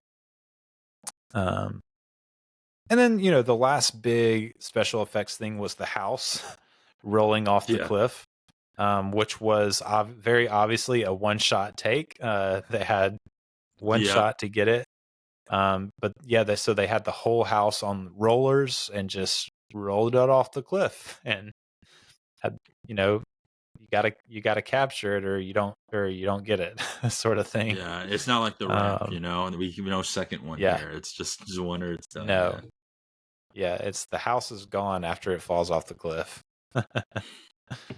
That's right. But yeah, just a wild set. You have one of the funny things on the set that ends up making it in the film is you have Belushi there's one point where he's climbing back into his plane and he gets up on the wing and then like falls off onto like one of the guys like standing by the plane. And that was like a total accident. He just like he legit fell on this guy. And they were rolling, and Spielberg was like, "Oh, we'll keep that in the film. That was great." Yeah, like not only are they like kitchen sink writing this kind of movie with gags, just throwing everything up against the wall, but they're like, adjusting it as they go too. Like they didn't even have like a solid ending. They kind of like played around a lot with the ending. They had a point where like everyone goes off to war at the end of the movie, and they didn't feel like that was right.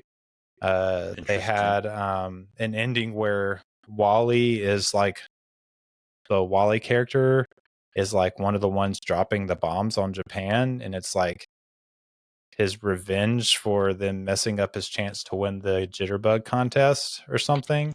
It's like, I'm glad they didn't go down that road. That would have been horrible.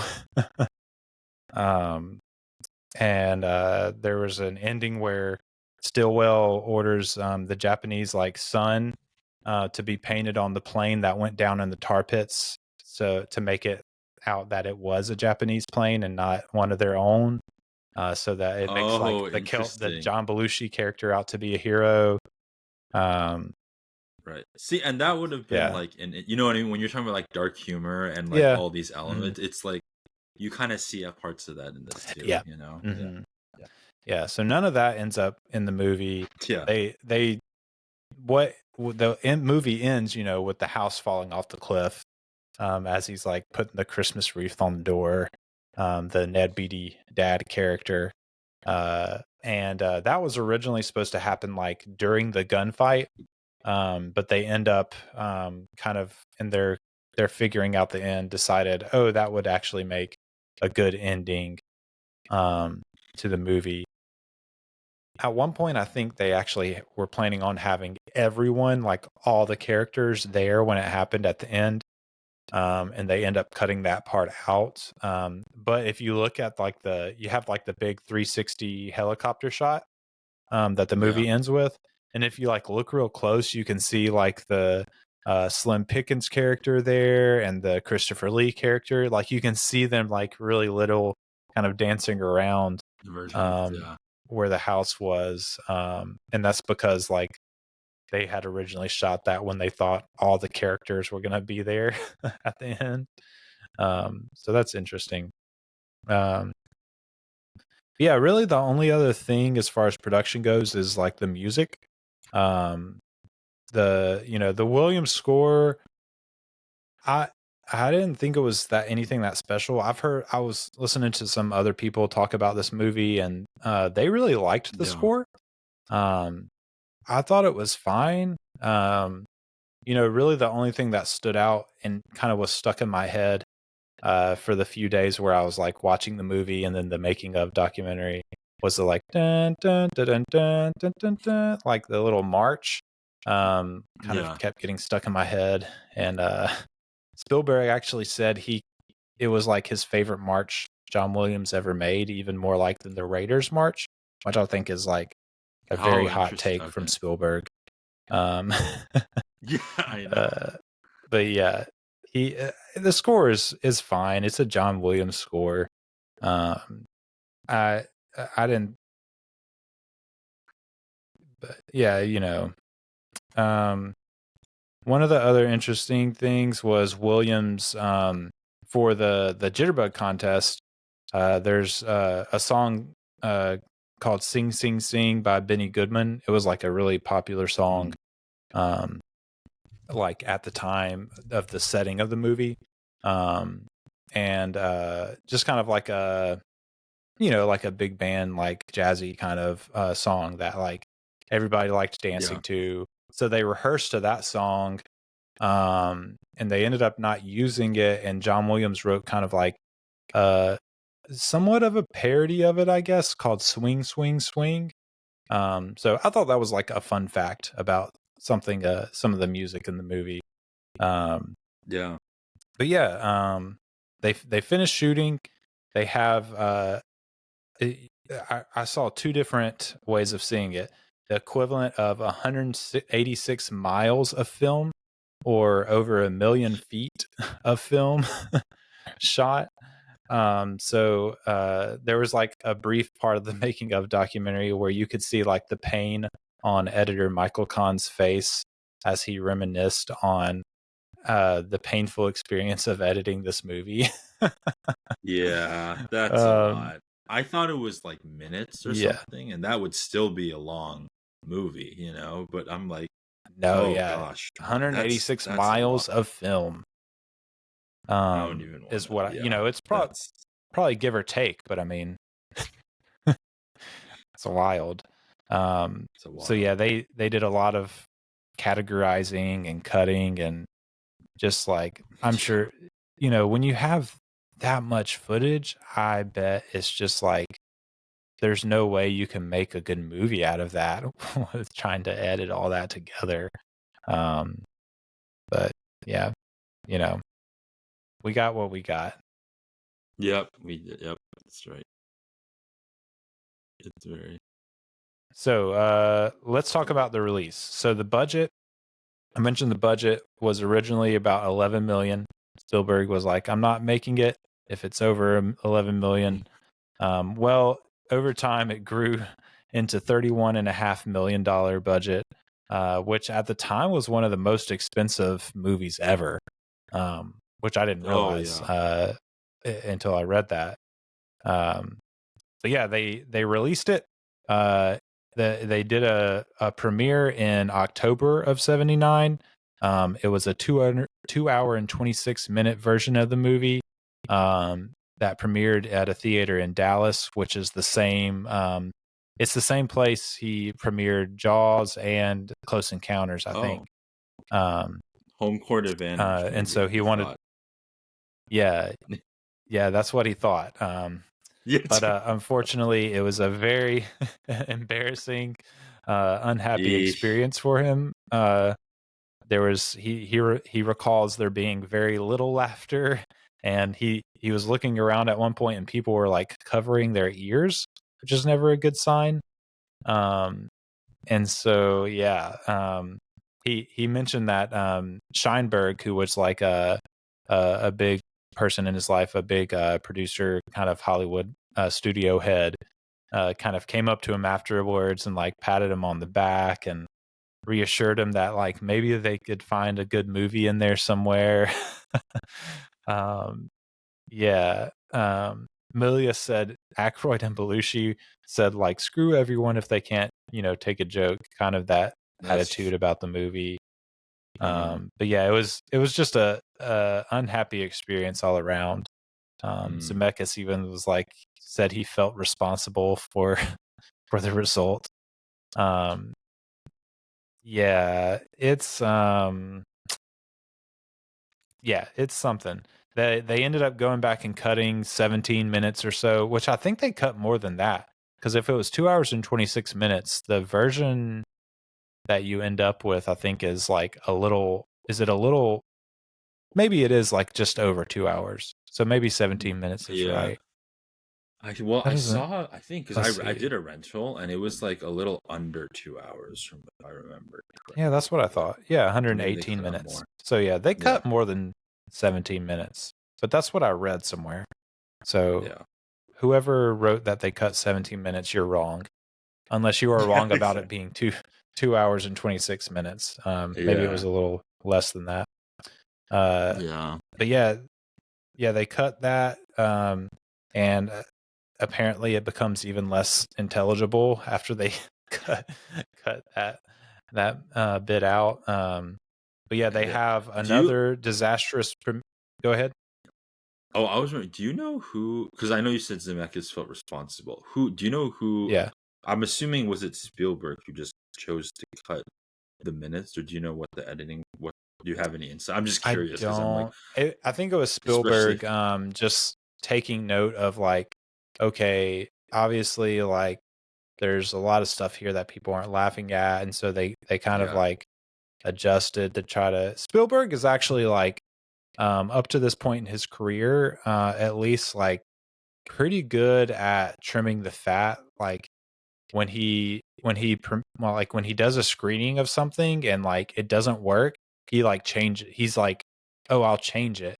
Some directors are like, oh, this is how I made it, that's how it's going to be. But Spielberg is pretty like flexible as far as that goes. Like if something doesn't work, he'll change it, which I appreciate. He kind of like, he wants to do what's right for his audience, I guess, sort of thing. But yeah, they do have another disastrous premiere in LA in December of '79, just like 1 week before the film went to wide release. The press like shot down the film completely. And I think I read Spielberg like totally skipped out on that premiere and was in Japan with Amy Irving. And I think even they announced while they were in Japan that they were engaged and going to be married, which was like shortly after called off. oh boy. And reception of the movie was not great.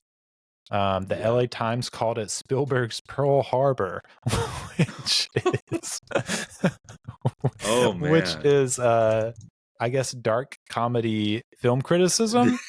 I get, yeah, they're like, this is what you should have, they're like, we just gave you an example of what your movie should be.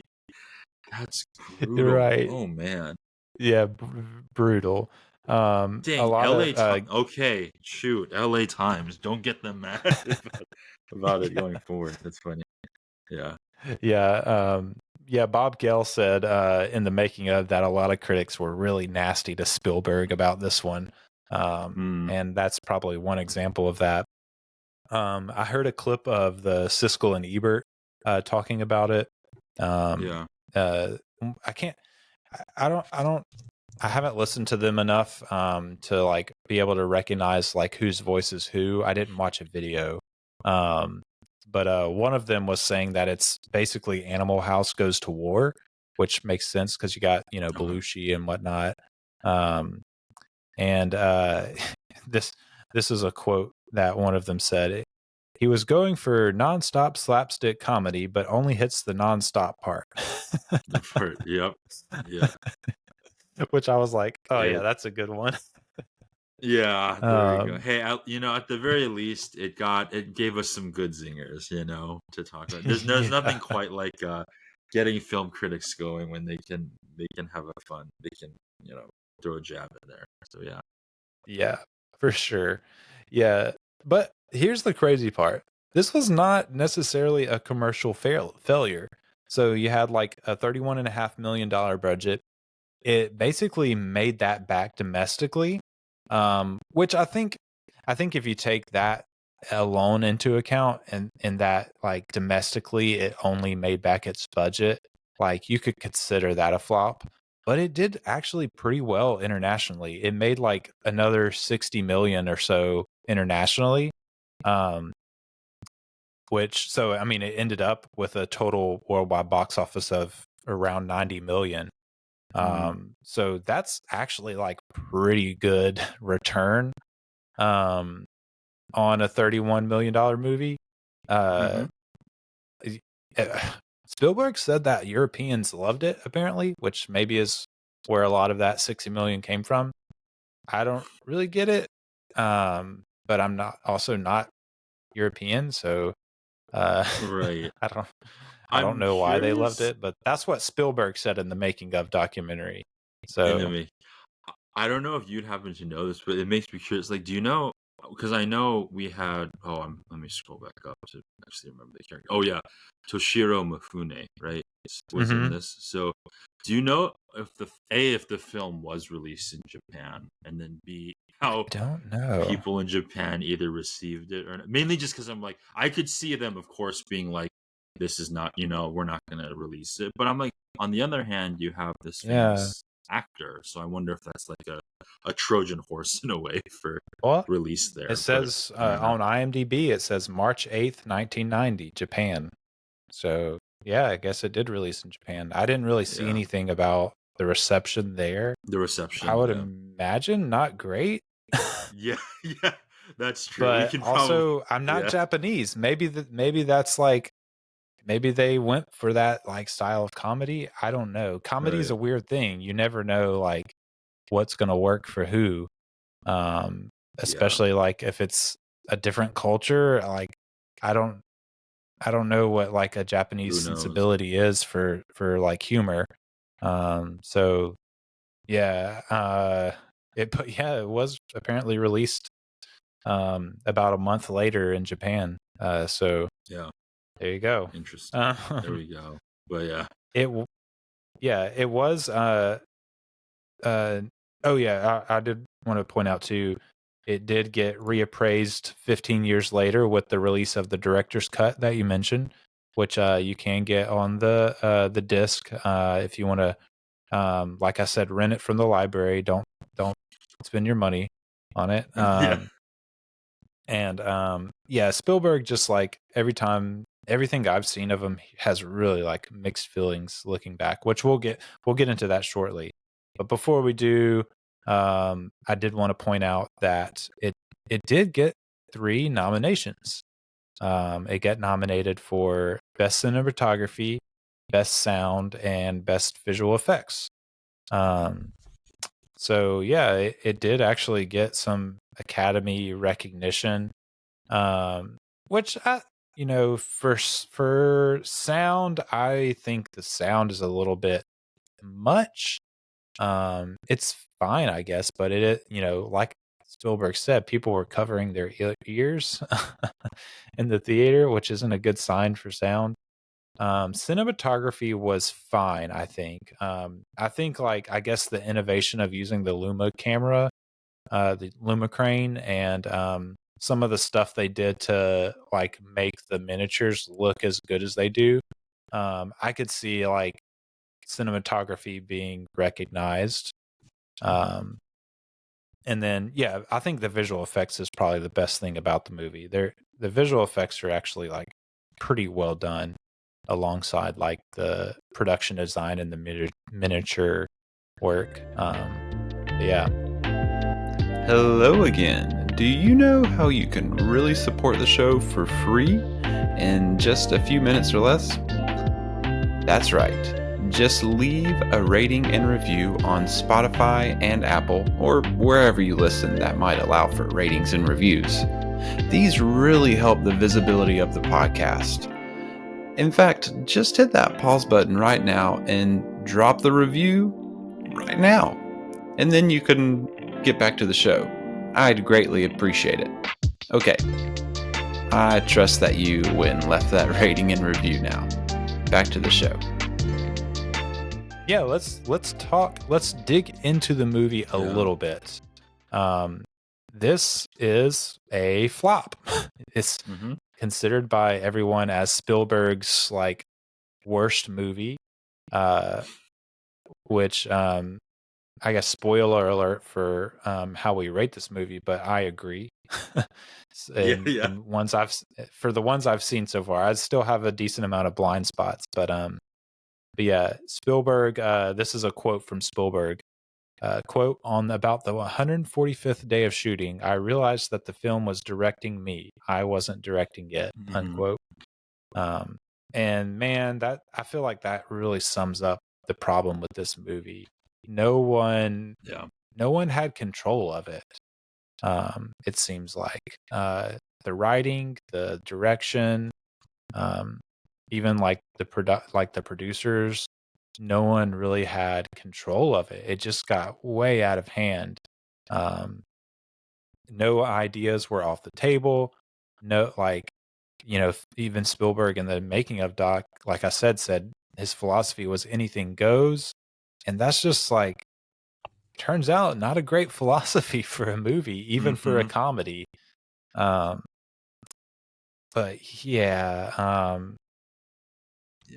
looking back, it seems like Spielberg doesn't have, I don't know, it's weird. So I'll say these few things about because in the making of documentary towards the end, those four main guys do some like reminiscing. And it's really strange. It's mixed. The two Bobs, said they kind of wish they would have remained faithful to like the dark comedy direction. But Spielberg, had different aspirations for it. You have Milius.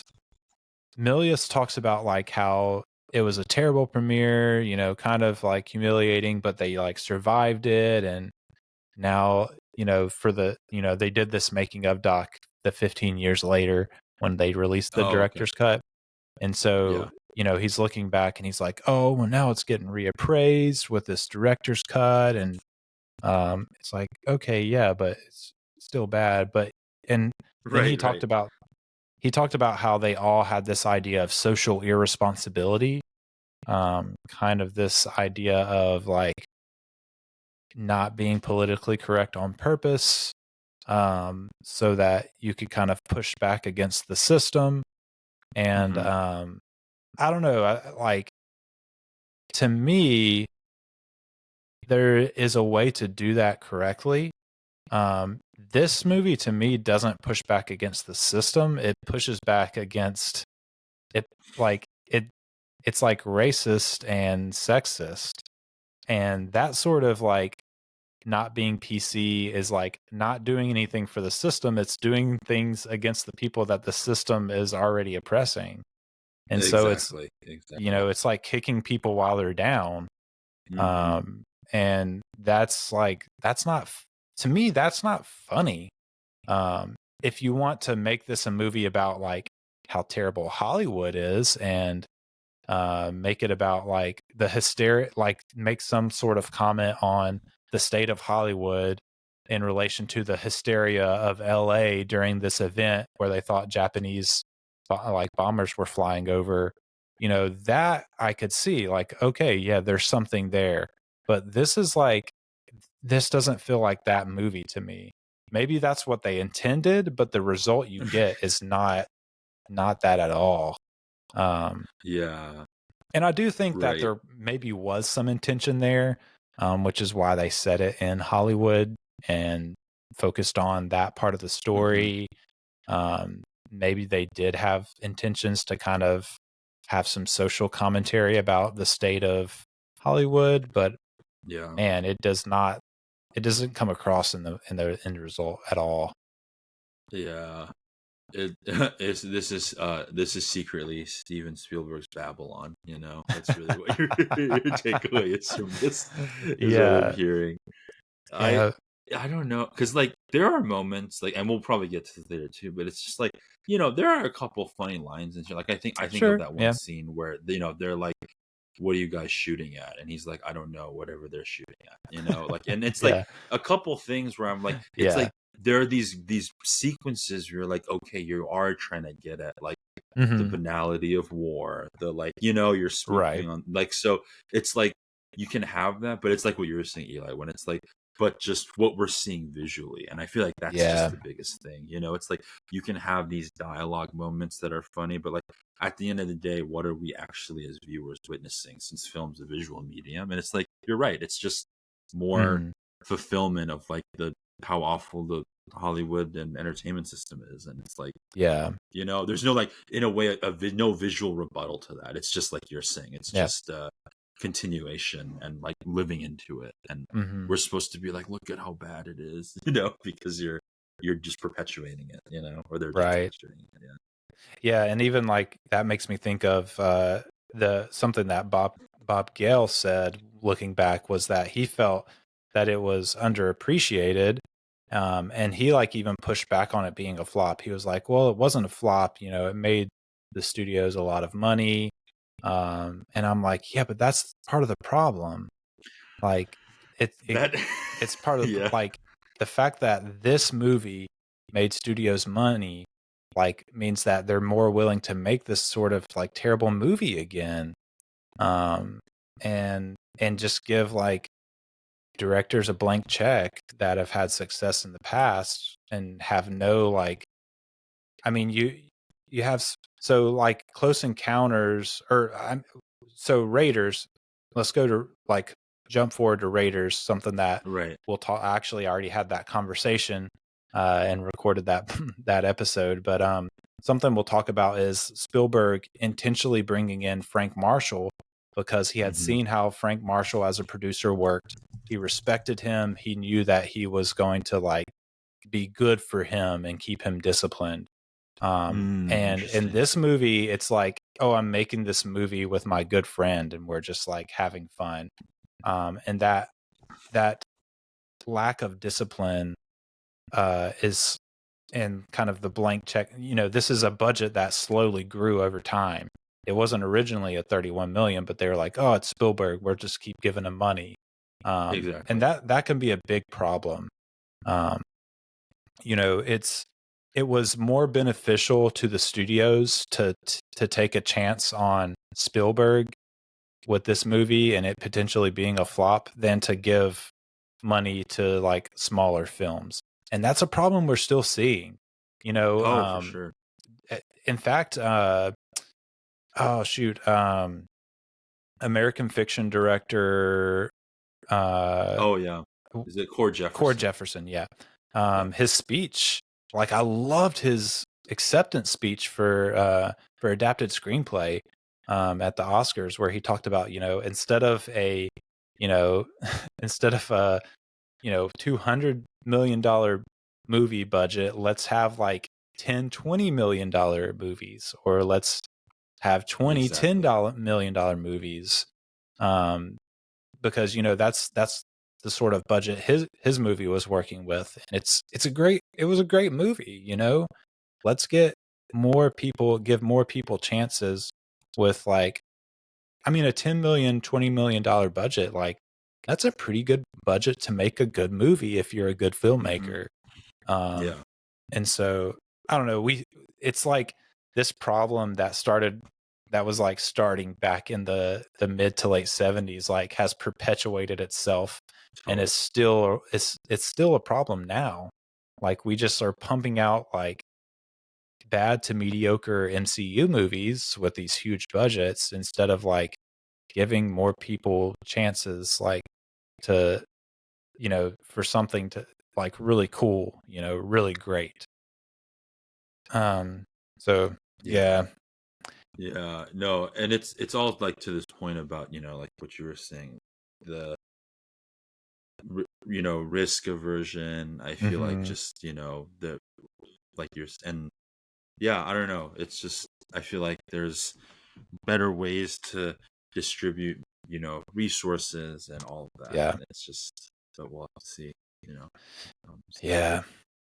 Well, let's take a different turn And let me ask Yeah. this question. Are there things that worked for you in the movie? You mentioned a few jokes here and there. Was there anything else? I have a couple of things, so maybe we have some overlap on the things that we did like. Yeah.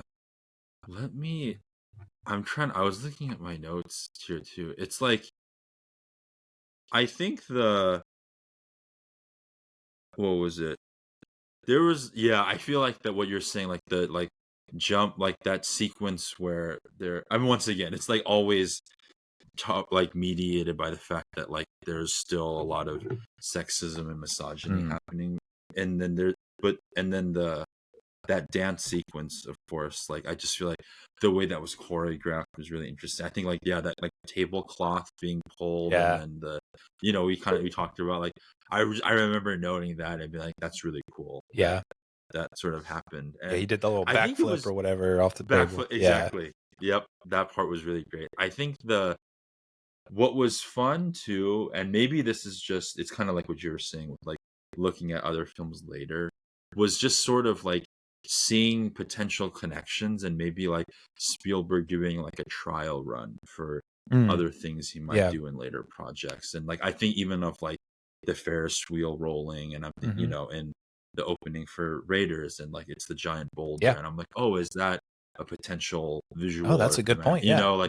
Connection there. And there was another one that I was right. I think, well, we talked about the Dr. Strangelove connection too, but even that, like the plane, and like they're shooting at their friends, and just like those visual parallels. So all that sort of stuff, just personally for me, I was like, it was one of those like, I'm happy I can see this. And I've seen enough of those movies where I can like maybe wonder, oh, like what if there's a connection here or not? I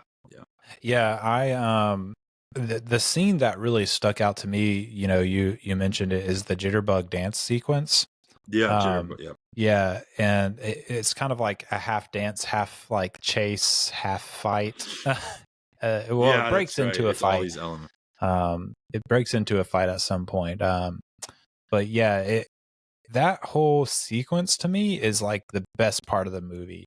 And apparently at one point, Spielberg was like, oh, this would actually be really great if it was a musical. And he wanted to he was thinking about infusing it with a bunch of like musical numbers, where people start like breaking into dance and song to tell the story. And I almost kind of wish we would have gotten that version of the movie. It would have at least been a little more interesting, maybe. But Williams, he said that Williams, or actually John Milius himself, was saying that he was telling Spielberg how much work that would take. It would they would kind of have to put things on hold and do a lot of reworking of stuff and preparing. And then Spielberg came on in the making of and was kind of I just didn't have the courage to do that at that point in my career. But this jitterbug sequence feels like kind of the remnant of that idea that still made it in the movie. And I feel so much of this movie, you have, like we were saying earlier, you really don't have, you're jumping around so much. You don't have a good sense of where you are. You don't get a good sense of who is in the scene, who you're following. You don't have a good sense of geography, where are we now? Where are they going? Where is this in relation to everything else? And this self-contained sequence in this little dance club or whatever is the opposite of all that. You have a really good sense of where everyone is, a good sense of geography of the layout of this place. The camera follows the characters really well. You know exactly who's in the scene and what they want, because it's simple. Wally wants to dance with Betty. Stretch wants to apparently rape Betty, and also knock out Wally. Right. And so it's simple. You understand the motives and who you're supposed to be paying attention to as they are going throughout the crowd and stuff. And then so you have all that, which is great. It's very Spielberg. Like, that's what surprises me about so much of this movie is, like, how do you go from making this where you have no sense of anything to making a movie like Raiders where you always have like a really good sense of where you are and the geography of everything. Yeah, But this sequence is a good example of the good Spielberg, the good like sense of geography that Spielberg usually has. that's a good way of putting it. Yeah. And then too, just like the camera movements to the crowd, using the Luma crane to get that really cool like 360 shot of everyone dancing. It I couldn't help, like, I was watching and I was like, oh, this is like the inception of his West Side Story. Oh, interesting. And I was thinking even of like the gymnasium sequence in West Side Story, which I'm not sure if you've seen that, Yep. but just Yeah. like such a great sense of space and the camera movement through the dancing, like I thought was like just like so well done. And I think it all like goes back to this like sequence in this movie, which you see a lot of like similar camera work and similar sense of like geography, and knowing that like to make a good musical number on film, you can't just like sit the camera and watch people, because then it's just like you might as well watch them dance on a stage. To Mhm. make it like where like it needs to be seen on a screen, it's all about camera movement, and Spielberg knows how to move the camera for this dance sequence. So I loved that. I actually like really liked that sequence. Like, I probably gave the 1.5 stars on Letterboxd to like some of the special effects work and this sequence. That's what my 1.5 star rating went toward. Right. You're like, we're gonna be very clear about what this is for. That's right. But yeah, so I liked that. And then like as far as jokes go, I told my wife after I watched it, I was like, I don't really remember ever laughing in this 2-hour comedy. But one thing that I did kind of chuckle at was you keep having these sequences or these like little inserts going back to General Stilwell watching Dumbo. And, and there's one time where it cuts back and it's the mom singing Baby Mine, and it cuts to Stilwell's face and he's like tearing up. And I actually thought that was kind of funny. Like there's a war going on and Stilwell's in here like tearing up to to Dumbo. And then there's one point where it cuts back to him, and it's the birds singing to Dumbo, and like he's singing along and like dancing in his seat. And actually, like, I was like, okay, that's actually pretty funny. Like, that's the movie that I wish the whole thing was doing more stuff like that. Because it's like it's a different sort of joke. The rest, like, I think literally the whole rest of the movie is just like, let's blow something up and let's like, I don't know, it's all just like really dumb comedy. And I feel like that was actually like a little kind of smart comedy. And so I did appreciate the Dumbo sequences. Like he is like bound and determined that he is going to see Dumbo. Exactly. And I thought that was really funny. But I think that's one of the only things that I actually like chuckled at in the whole movie. There's a lot of, I don't know if you felt this, there's just a lot of lines where I feel like it was funny in the sense of like, this sums up the whole movie in like this interaction. Sure. Like, I think at the beginning, it's like I forgot what character, it might have been in general, where he's like, madness, it's the only word to describe it. It's like a line. I'm like, that's the thesis for the movie. Exactly. Or like the Ned character, whereas like the army gave us a gun, I think it's high time we used it. And the kids are like, yeah, I'm like, that's like if you see that, I'm proceeds like, to you destroy know, his house. his entire house and like almost blow his wife like apart because of the way the guns. I'm like, Yeah. it's so like to me, it was funny in retrospect because I'm like, Yeah. they probably weren't even meaning this, but it's like you can just pick certain lines from the script and you're like, that's 1941. If you want your letterbox review, it's like you can just Pull put one of quote. the Yeah. full quote from there exactly from the own script. So Yeah. there were some parts of that was interesting. Yeah. It would be really hard even to like do a plot walkthrough. Like there's some podcasts I listen to where they'll do like a plot walkthrough of a movie. And I would be very interested to see how they do that, how a podcast like that would do that for this movie. I don't usually do plot walkthroughs. I feel like it's kind of laborious, but I do like listening to people that do it well. But I just don't even know how you would do that for this movie. It's so all over the place. Whoever wrote the Wikipedia summary deserves hope they got well compensated for that, Yeah. It's pretty long. I was kind of like even looking the synopsis. Yeah. I'm like, that's a lot. Yeah. Man. Hello there, listener. Don't you ever want more for your life? Don't you ever dream of surpassing the status of just podcast listener? Well, I've got good news. If you head on over to establishingshotpod.com and click the send a voicemail button on the right side of your screen, you can be featured on the podcast. I'd love to hear from you, whether it's a comment in response to an episode you liked, an opinion of mine you disagreed with, or just a question for me. And if you're too shy to have your voice featured, you can always email me at establishingshotpod@gmail.com. Don't settle for just being a podcast listener. Reach for the stars and get featured on The Establishing Shot. Back to the show. There's a lot of things that went wrong. We've talked about a lot of it already.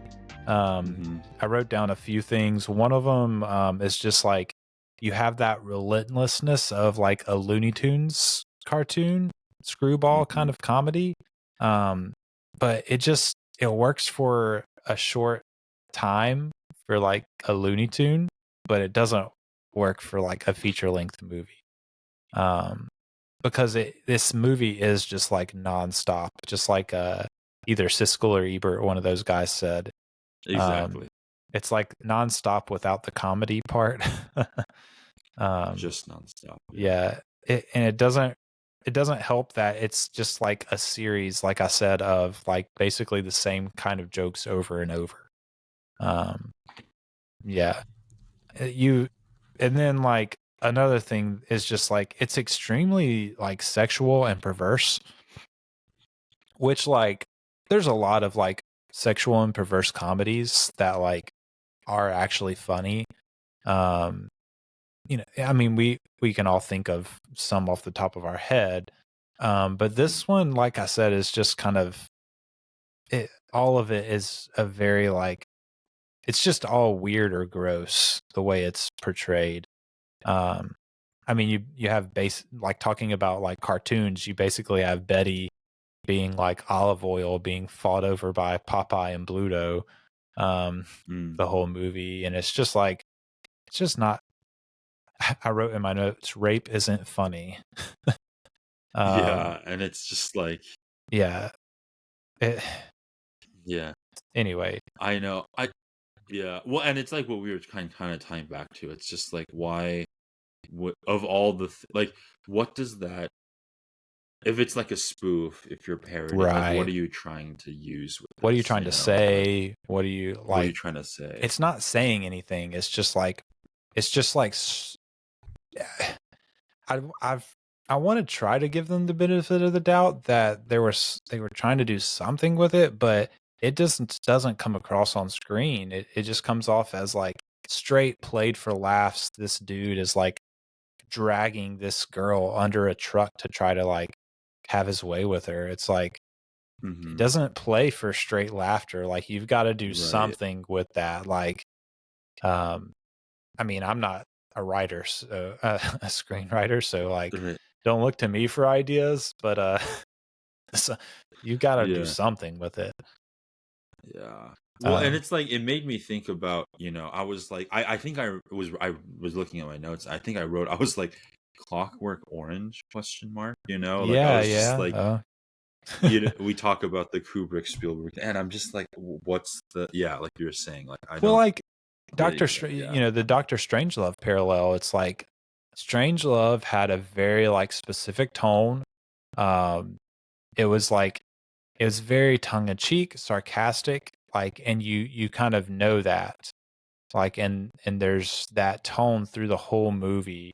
Um, you're never wondering if there's something you're supposed to laugh at or something you're not supposed to laugh at. Um, you just are aware of what the point is. Like, you know what the point of the movie is too when you watch Doctor Strangelove. And this one, it seems like the point is like, let's just like do a bunch of stuff that we think is funny and see if other people laugh too. And they don't. They didn't laugh. Exactly. But yeah, I guess just kind of like we've touched on a lot of this stuff. There is it it not being very funny. I think one of the things is that I heard, I don't remember who I heard this from, but they were talking about how Spielberg, based on this movie, doesn't really have good comedic timing. But he has really good thrill timing. And I was like, that's a good Interesting. point. But like, I think I heard someone also say that for a long time, Spielberg just thought like he wasn't, he couldn't be funny after this movie, after making it, and like, but like that's not true because like I think it's just that he can't make straight. He's not a good straight comic director. Mhm. Because like you think about like some of the one-liners in Raiders, and there's like some really like funny, well-timed one-liners that like, and maybe that was like Harrison Ford riffing. I don't know, but you've got to give Spielberg some credit for it. Um, but yeah, it's more like throwing in one-liners here and there in the middle of the thrills. I think is like where he shines with his comedy. Um, but yeah, it didn't work for comedy all the way through. Yeah. Yeah, we've talked about some of the great images that there are in the movie, our favorite sequences. We've talked about the characters being very thinly conceived, which I feel like is very unlike Spielberg. Usually Yeah. his characters are pretty full and like, and even like he even really efficiently builds character usually. Like you can even think back to Jaws and how like every time a character is introduced, like he's just so efficient with building who they are, what their motivations are, and you don't get any of that in this movie. Like almost at all. Yeah. Yeah. It's like, and I am curious, like if we got who was, oh wait, let me look at the list here again. Oh yeah, Bobby's character, the Wally Stevens character, Yeah. like if that was actually able to be like a narrative connector, Yeah. for the project. Because you're right, it's like investing in some characters, like, and it just kind of gets to the point where like if there's certain characters you don't like, I'm just not invested. Like Right. anytime I think anytime like John Belushi's character was on, I'm like, I'm kind of checked out. Right. I'm like, I don't Yeah. really want to, so. No, I agree. But then like I would have been, if like maybe for some of the others, so Sure. it's just like, it's interesting. Yeah. Yeah, the Wally character, was supposed to be the glue, which makes Yep. sense because he is kind of like the most like outcast guy, which is like Yep. Spielberg's thing, the outcast character, and then you get a little bit of like Spielberg's typical like broken family dynamic with like the Ned Beatty, more Yep. Douglas character and his family is kind of like a wild dynamic going on. But it's all very thinly conceived. And then like as far as themes go, I don't feel like there's a whole lot here to go off of. If they were going for war as idiotic chaos, then maybe they got that sort of. Yeah. But the movie comes off as kind of being idiotic chaos too, so it doesn't really hit as hard as it could have. Yeah. So I don't know. Yeah, I wrote down you can see like a lot of effort on screen, but you end up asking like, what is it all for? And I don't think there's a very good answer to that question. Yeah. So I think like the one element that I did, I mean, and maybe this is like once again, it's just like trying to find it's me and my madness trying to like I want to find something I can connect with or relate with here. And I'm curious your thoughts on this. I think like one of the interesting kind of connectors was like everyone's pursuit of their own kind of selfish goals and like desires in like the against the backdrop of war, and like how those two conflict with each other. I mean, in like a rather like the more crass scene between where like I can see once again I'm forgetting the characters. It's the Nancy Allen's character and who's the male Tim Matheson's character. I don't remember their names in the movie. Yeah, it's like okay, Captain Loomis and Donna. Like that scene where they're like trying to, hook up essentially, and like all the they're like dropping bombs from the plane and it's on the runway. Like I will say I did think that was funny in the way it was executed. I'm like, I don't know, but like to me that's like one of those themes where like they're just trying to get together or have their own selfish things they're trying to do against war, in wartime, and everything's kind of going on and it's crazy, or like there's this big like they're the soldiers and the Navy, and they're fighting when they should be united, but they can't put aside their differences because they're so those were some elements from like, oh, it's like kind of silly how like even when they're like America should be united on whatever because we're trying to fight against another enemy, it's like, well, we're still gonna have our desires and things we're trying to do, and it's gonna get in the way of that. So that was, whether it's like, it's like, sure, that can be a good theme. Is that something that we needed to get out of this movie necessarily? I don't know. Yeah, maybe not. Yeah, that's something that I thought was interesting. Yeah. Yeah, no, that's good. Trying to find some silver lining to this movie. I have a final thought that's maybe trying to find a silver lining in a different way.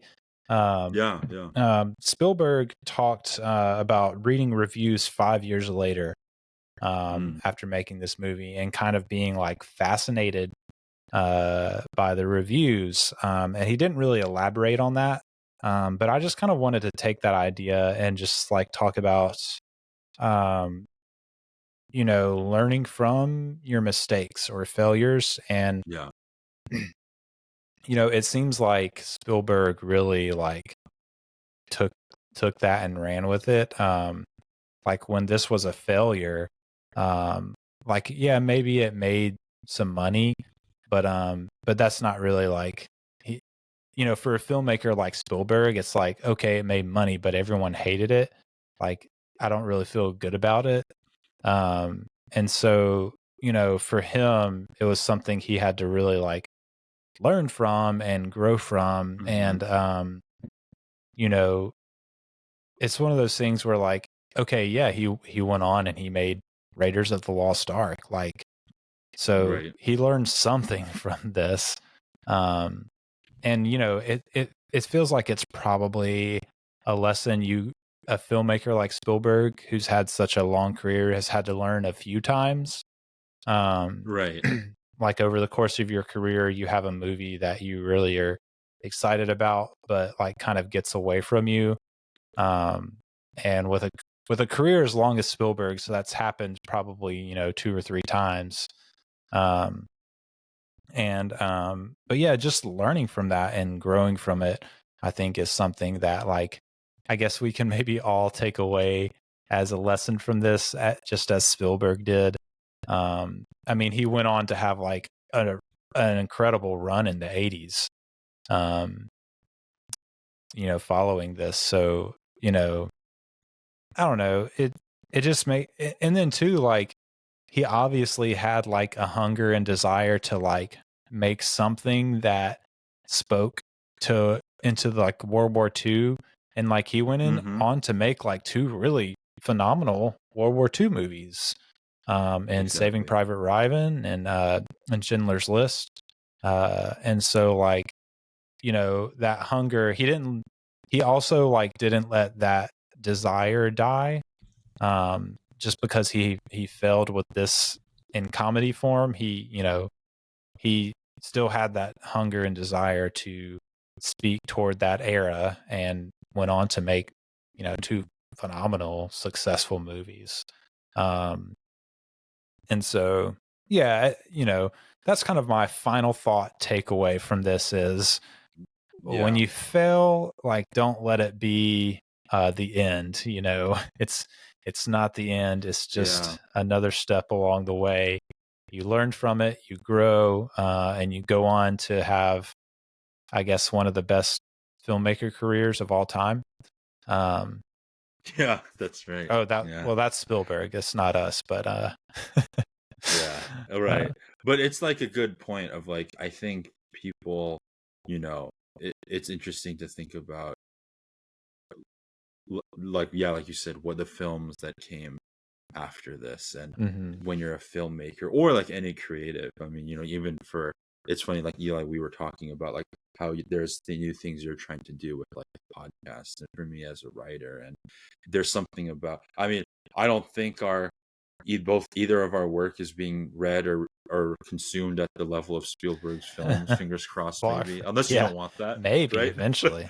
I mean, maybe, sure. But it's like, to have to learn what it means to grow and evolve under the public eye is like difficult, and it's like, it's just given me a lot of thought of like, as I'm developing a craft of writing or speaking, it's like, it's like, it's tough if it's like every single time I was like writing or putting something out, it's like potentially changing the scape of American journalism or cinema or something like that, which I'm sure Spielberg, like, all eyes were on him, and Zemecki, the 2 Bobs and everything. So yeah, it's like interesting thing. What does it look like to grow and to change when you don't have the benefit of maybe doing it with as much privacy as you like? So yeah. And I was thinking too of like, they looked back when they were looking back on the movie, it was like very, like I said, very mixed. Like,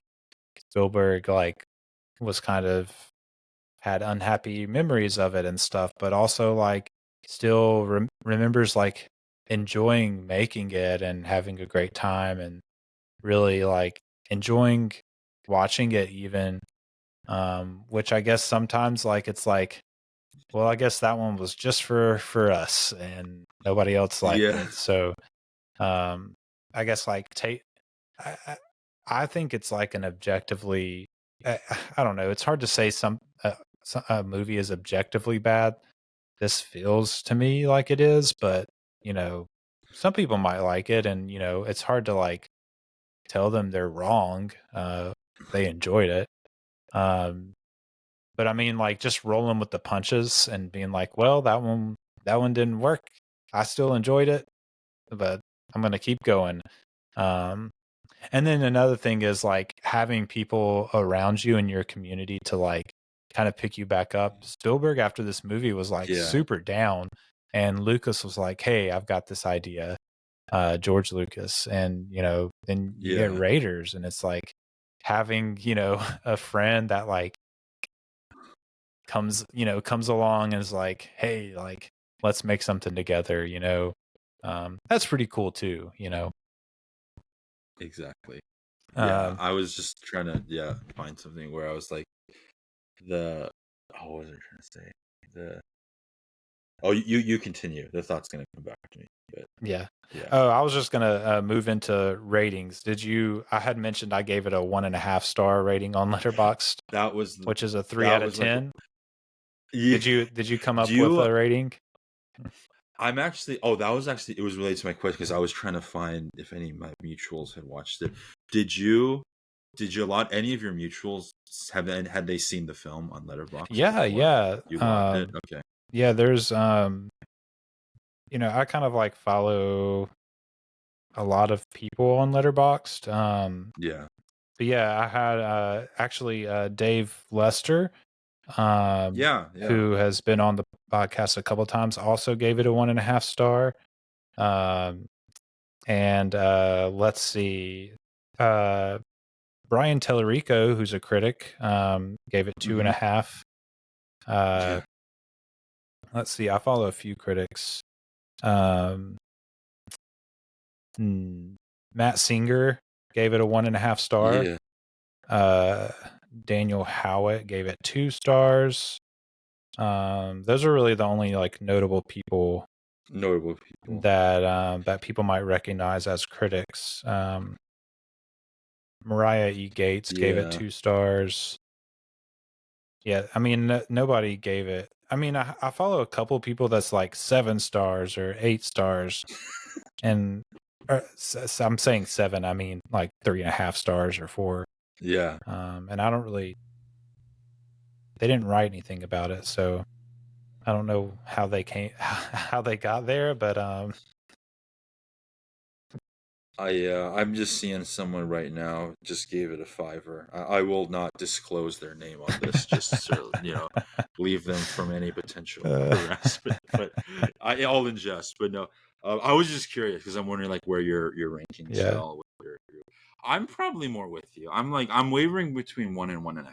I think I'm just kind of like thinking it's like what you said, the jitterbug scene and like a couple of the things. It's just like thinking about the impact now. We'll see how it marinates. I feel like I'd seen it somewhat recently too. Like I think I watched it Friday, and so I was just like, oh, I want to like think through this a lot more, like more time. But yeah, I have it like at the very. So I'm like an obsessive list maker on Letterboxd.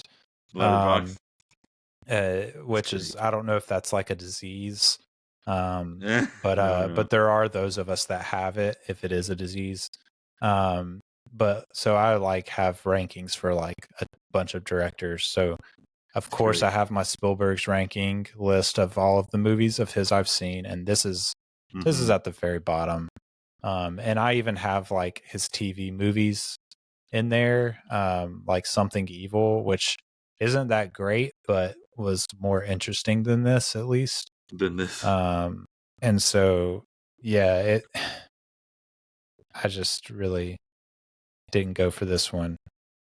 But yeah, I kind of expected that going in because it seems like most people don't go for it. So at least I didn't go in and get disappointed by it. There is that. Yeah, that's right. You're like, we knew what we were gonna get. Yeah. Perhaps, yeah. I did want to bring up because we're coming out of the 70s. This is movie released in 79. We're gonna be rolling into the 80s with Raiders soon. I had put out a poll on various social media platforms a while back. Kind of just I had asked, what is the most important movie of the 70s? And I put 3 options and an other option. The 3 options were The Godfather, Jaws, and Star Wars.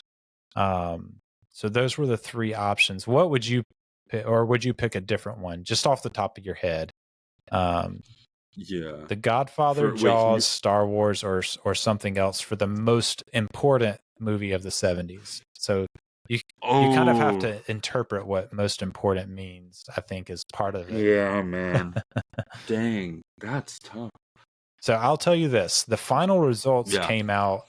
Not a ton of people voted in this poll, but I think it was kind of what I expected.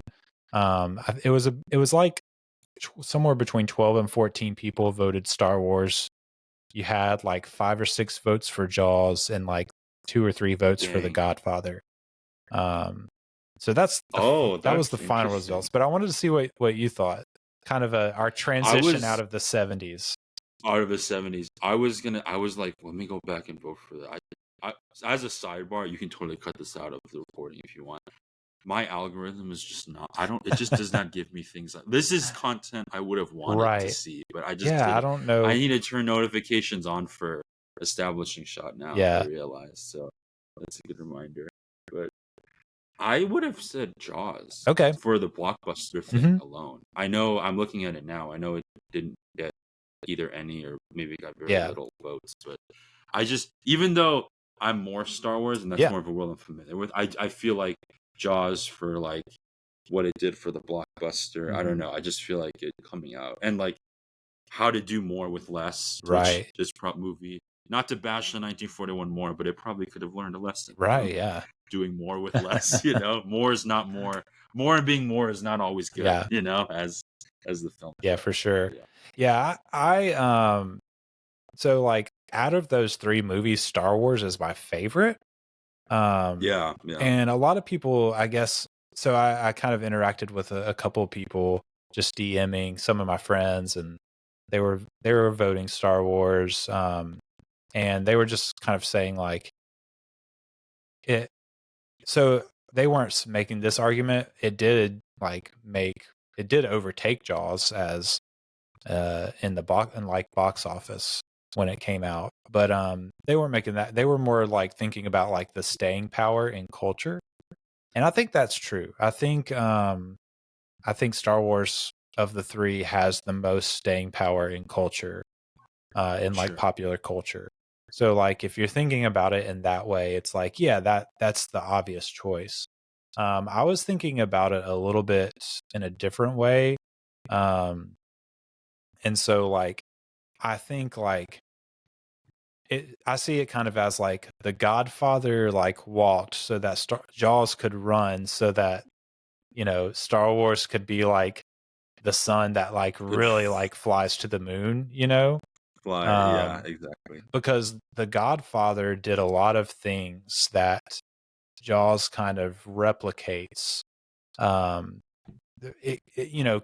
really like, he was in this friend group with Lucas and Spielberg, De Palma, all those guys were like hanging out and were friends and showing each other their movies. And I really think Coppola like paved the way with The Godfather for Jaws and Star Wars to do what they did. It was the most successful box office movie until Jaws came around. And it made like over 240 million, something like that, at the box office. And it was just like, I just kind of saw it as like The Godfather like was this young filmmaker. Coppola was still pretty young at the time, relatively, who the studios took a chance on, let him make this like epic. It's an epic movie like Jaws and Star Wars are. It's just an epic mafia movie with like a largely like unknown cast. At the time, like a lot of those guys were like young, they hadn't hit it big. And then you have like maybe 1 or 2 guys that people saw as like over the hill.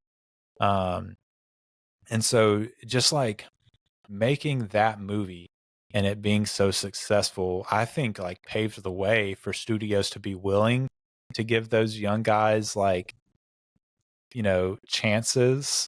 Like they gave Spielberg with Jaws and like they gave Lucas with Star Wars, to make these big epic movies with like casts of largely like unknown or like just like burgeoning careers, actors, with like kind of like really big aspirations. All 3 of those movies have like big aspirations, and so I don't know, like I was just kind of like tracing the thread all the way back to The Godfather kind of being the thing that like sparked something that Jaws like ran with, and that like Star Wars like took off into galaxies far, far away with, Of course. So I don't know, like I think you could make an argument for any of the 3, to be honest. but I liked going the contrary route and saying, well, The Godfather, if you just trace it back all the way back to that, like, I think like really influenced, but it's hard to argue with the people. You know, they voted Star Wars. Star Wars won the poll. So, you know. Hey, when Megalopolis drops this year, everyone Yes. will be like, how could we forgot about Coppola's genius. You're right, Eli. Yeah. Throw the poll up again once the Megalopolis trailer comes. Yeah, I'll have to do that. The numbers change. Yeah. Well, that's all we have. We're officially out of the 70s now. We are going to take inspiration from this talk of 1941, and next week we are going to do an interesting movie draft. We're going to be doing famous directors flops movie draft. Yes. So make sure you're subscribing so you don't miss that when it drops in your feed. But I'm excited to do that. Zachary's going to be joining me for that. Directors flops movie draft. We'll hopefully be picking some great flops for you to watch that we really like. So yeah, tune in for that next week, and then of course we'll be picking back up with Raiders of the Lost Ark in a couple weeks, moving Spielberg's career into the 80s officially. So excited about that conversation. Zachary, why don't you tell people where they can follow you so that they can kind of see what you're up to, make sure they're catching your work. Hopefully they follow you and you make it onto their algorithm. But yeah. Yes, no, I'm sad I missed the poll, so I want to make sure I keep dropping them, Eli, and I'm happy to throw my voice and vote in there. But yeah, on Twitter or X, you can find me at Zacharoni22. So Zach is ZACH, and then on Letterboxd you can find me on ZLee729. So yeah. Those are usually two of the places you can find either my writing or my film coverage. I'm not a serial list maker the way Eli is, but you've inspired me now. So maybe you'll see an uptick in lists after this convo goes. Yeah, it's a disease, I think. It's but yeah. Yeah, I'll make sure. I'll make sure to drop those in the episode notes so that you can just click away, go follow Zachary. I might even try to drop maybe those two reviews you mentioned at the top. Yeah. Links to those in the episode notes so that people can just go and click those and see some of your most recent work. But yeah, that's really all we have for this week. It's been a great conversation on a bad movie. First bad movie covered on the podcast. Ooh, wow. So it's a high honor that Zachary has being the first to discuss a bad movie with me. But yeah, talking with you makes it all the worthwhile, redemptive in that way. It's great. That's great. Yeah. Well, I appreciate you coming on, Zachary. That's all we have for this week. I have been Eli Price for Zachary Lee. You've been listening to The Establishing Shot. See you next time. We were happy here. For a little while. But look, I figure it this way. Better to be king for a night than schmuck for a lifetime.